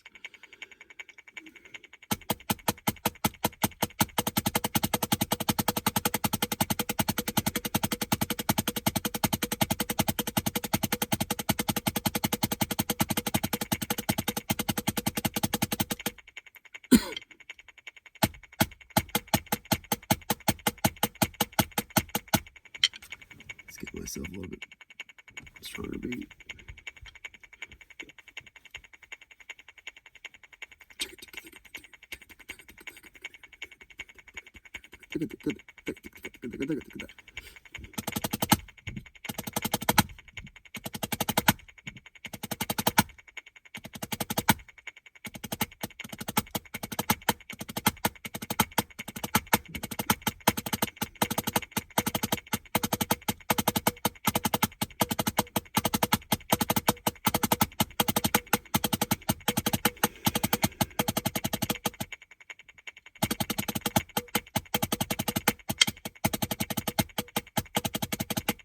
Right, left.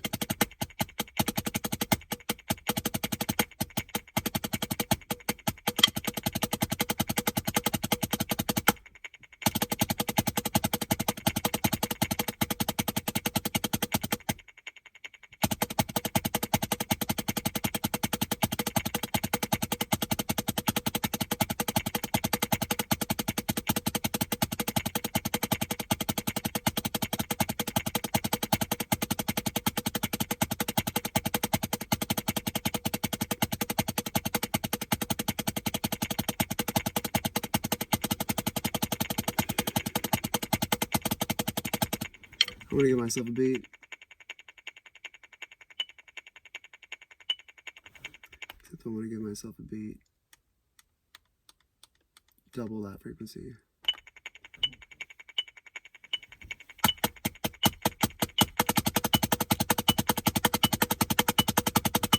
Something nice to lean up against.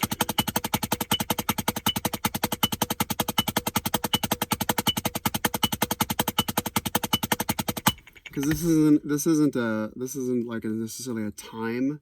Like I'm not really working on my time with this. I'm working on my diddles on this. So I might as well just give myself the time and not be playing games with myself. Just give it to me. Focus on the diddles only.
That's one of the things I can do. Like the doubles.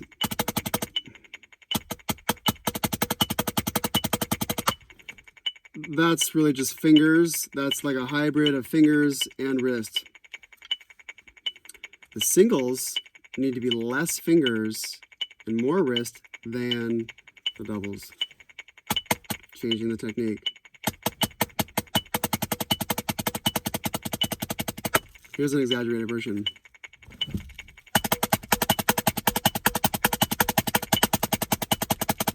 See what I did there?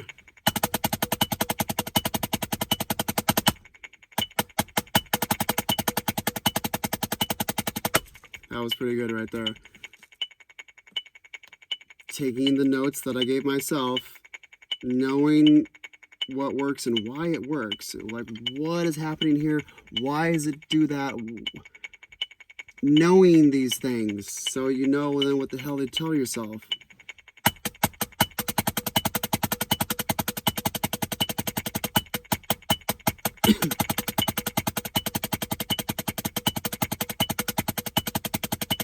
Change.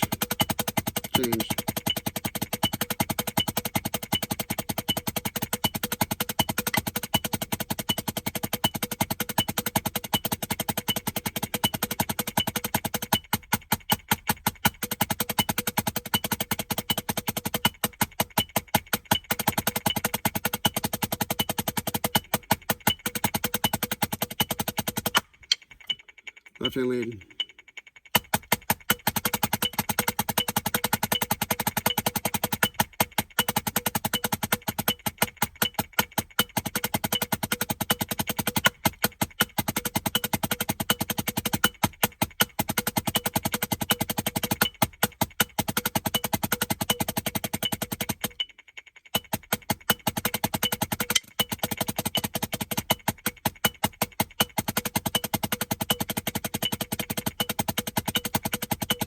Clenching my jaw.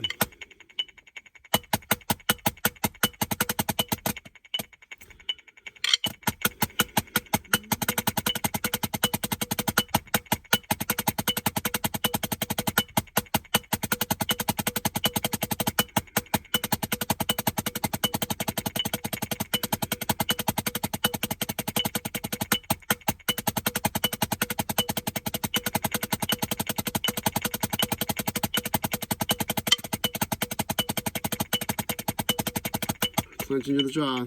It's difficult. Got to be aware of the rest of my body, because if I'm clenching my jaw, nothing's going to happen here. If I'm flexing my pinky toe down there, nothing's going to happen here. The whole body needs to be fully mindful and involved and supporting what's happening. And the best way the rest of the body can support this is just to fucking relax. Not do anything. Doing nothing is an action.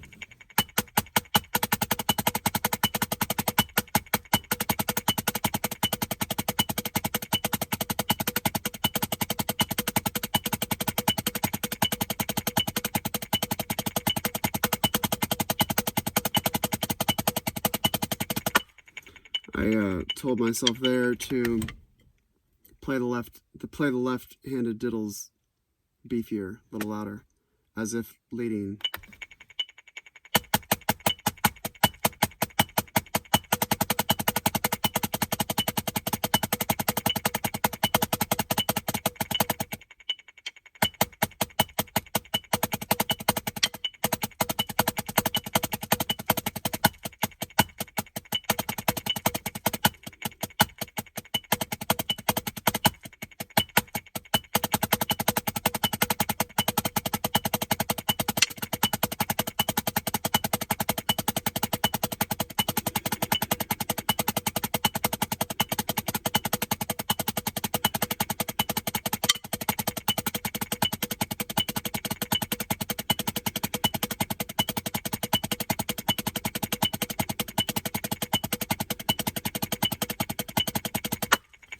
Now it's off the left.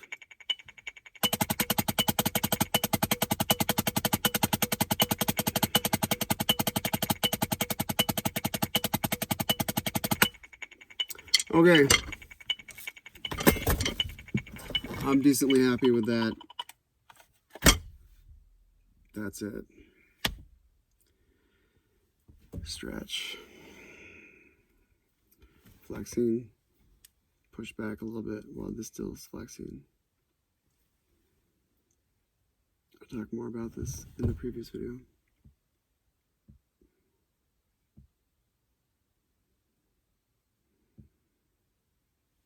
And I really like to take these fingers and smash these fingers back so that these fingers are really getting that this whole thing is just one nice arc. Because if I turn, let's see, this is me trying to hold it all the way back, but there's more that it can go. So pressing these knuckles in so they don't buckle out like that, really pulling them in, stretching this or flexing this.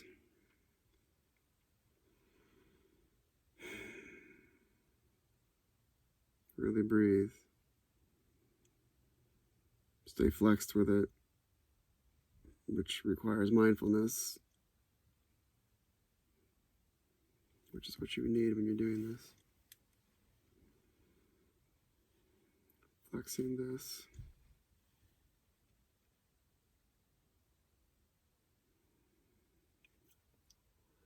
Relax.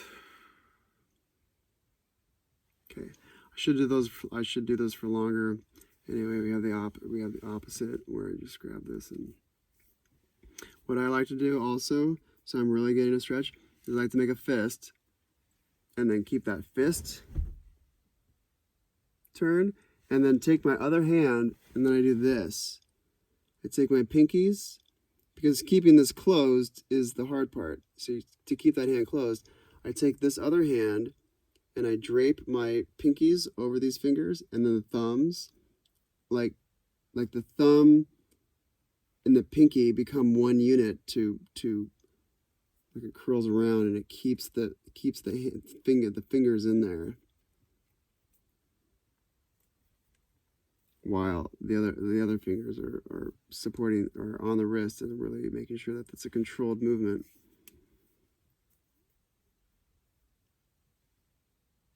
See what I'm doing? I'm keeping my hands closed and I'm flexing this part. Because usually it might be a little easier if it was your ring finger. I did this one for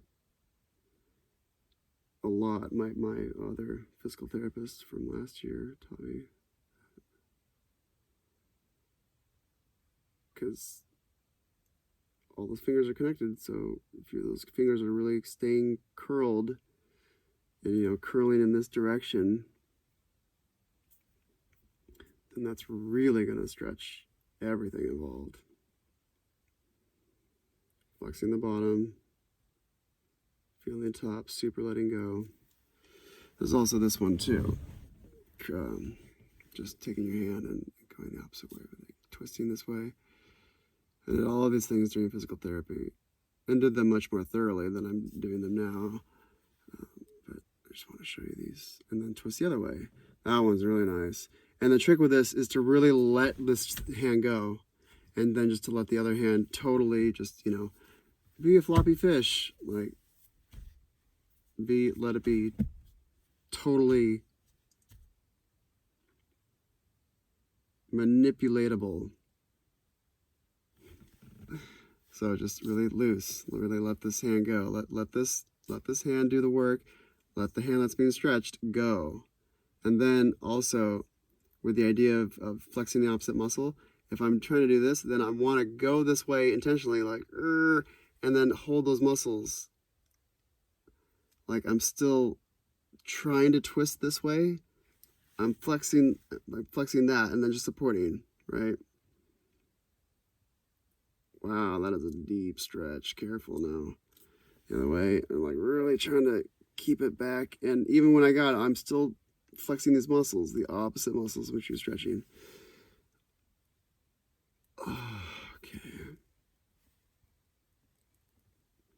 And then what I like to do with this one is I also like to pull the hand out so that so this elongates a little bit. Still trying to just do this on its own, keeping those muscles flexed, but then just breathe. And then there's always this too. I'm gonna flip the sticks this way and really do that. That one's decent. And I'm not really a fan of it. It's too well, as far, I mean, that's very dynamic. I mean, well, this is very much like simulating drumming, right? But these stretches are much more isolated and mindful and have nothing to do. It doesn't look like drumming at all.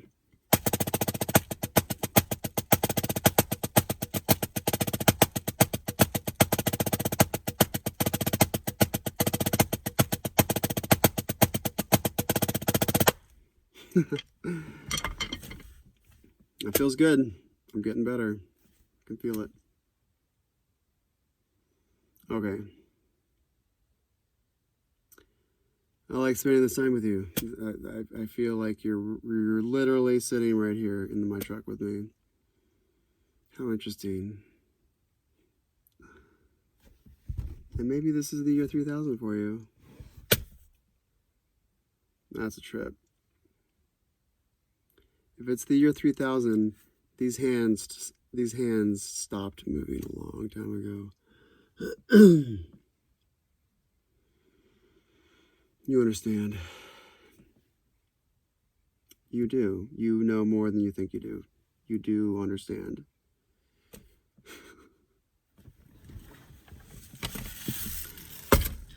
Maybe no one will watch this. Maybe I'm just a guy in my truck, just drumming, talking to himself, teaching himself how to be a better drummer. So at least there's that. Oh. Shake it out. Get loose. Get loose. Stay loose. Be an old man. Be loose. Not all crinkled up. Do your back exercises. The reason why we turn into this when we get old is because we've just been working these muscles, you know, driving these cars and typing and doing things forward. We're very much forward creatures. You know, the things that we do are here on this side of our body. So we can't neglect this side of our body. And if we tone these muscles and keep them tight, you know, glutes, lower back, upper back, you know, triceps, all the back stuff, the obliques, then that's going to help to pull us this way. If everything gets tight, if all of a sudden all these muscles just got super loose and all the muscles in the back got super tight, I would just go boing, and I'd be held like this, the opposite of an old man. What old man walks around like this? No, he walks around like this, the opposite. You get it. Do your back exercises. And neck exercises, you know, do this one, flex back, tone these muscles back here. Nothing up here needs to be, you don't need to work out the front of your body at all, really. Just being a normal human, this has got, the front of you has plenty of workout going on. So train your back to be strong, and it'll pull you back up right. It'll give you better posture. You want to be parallel with gravity. Perpendicular to the earth. Okay.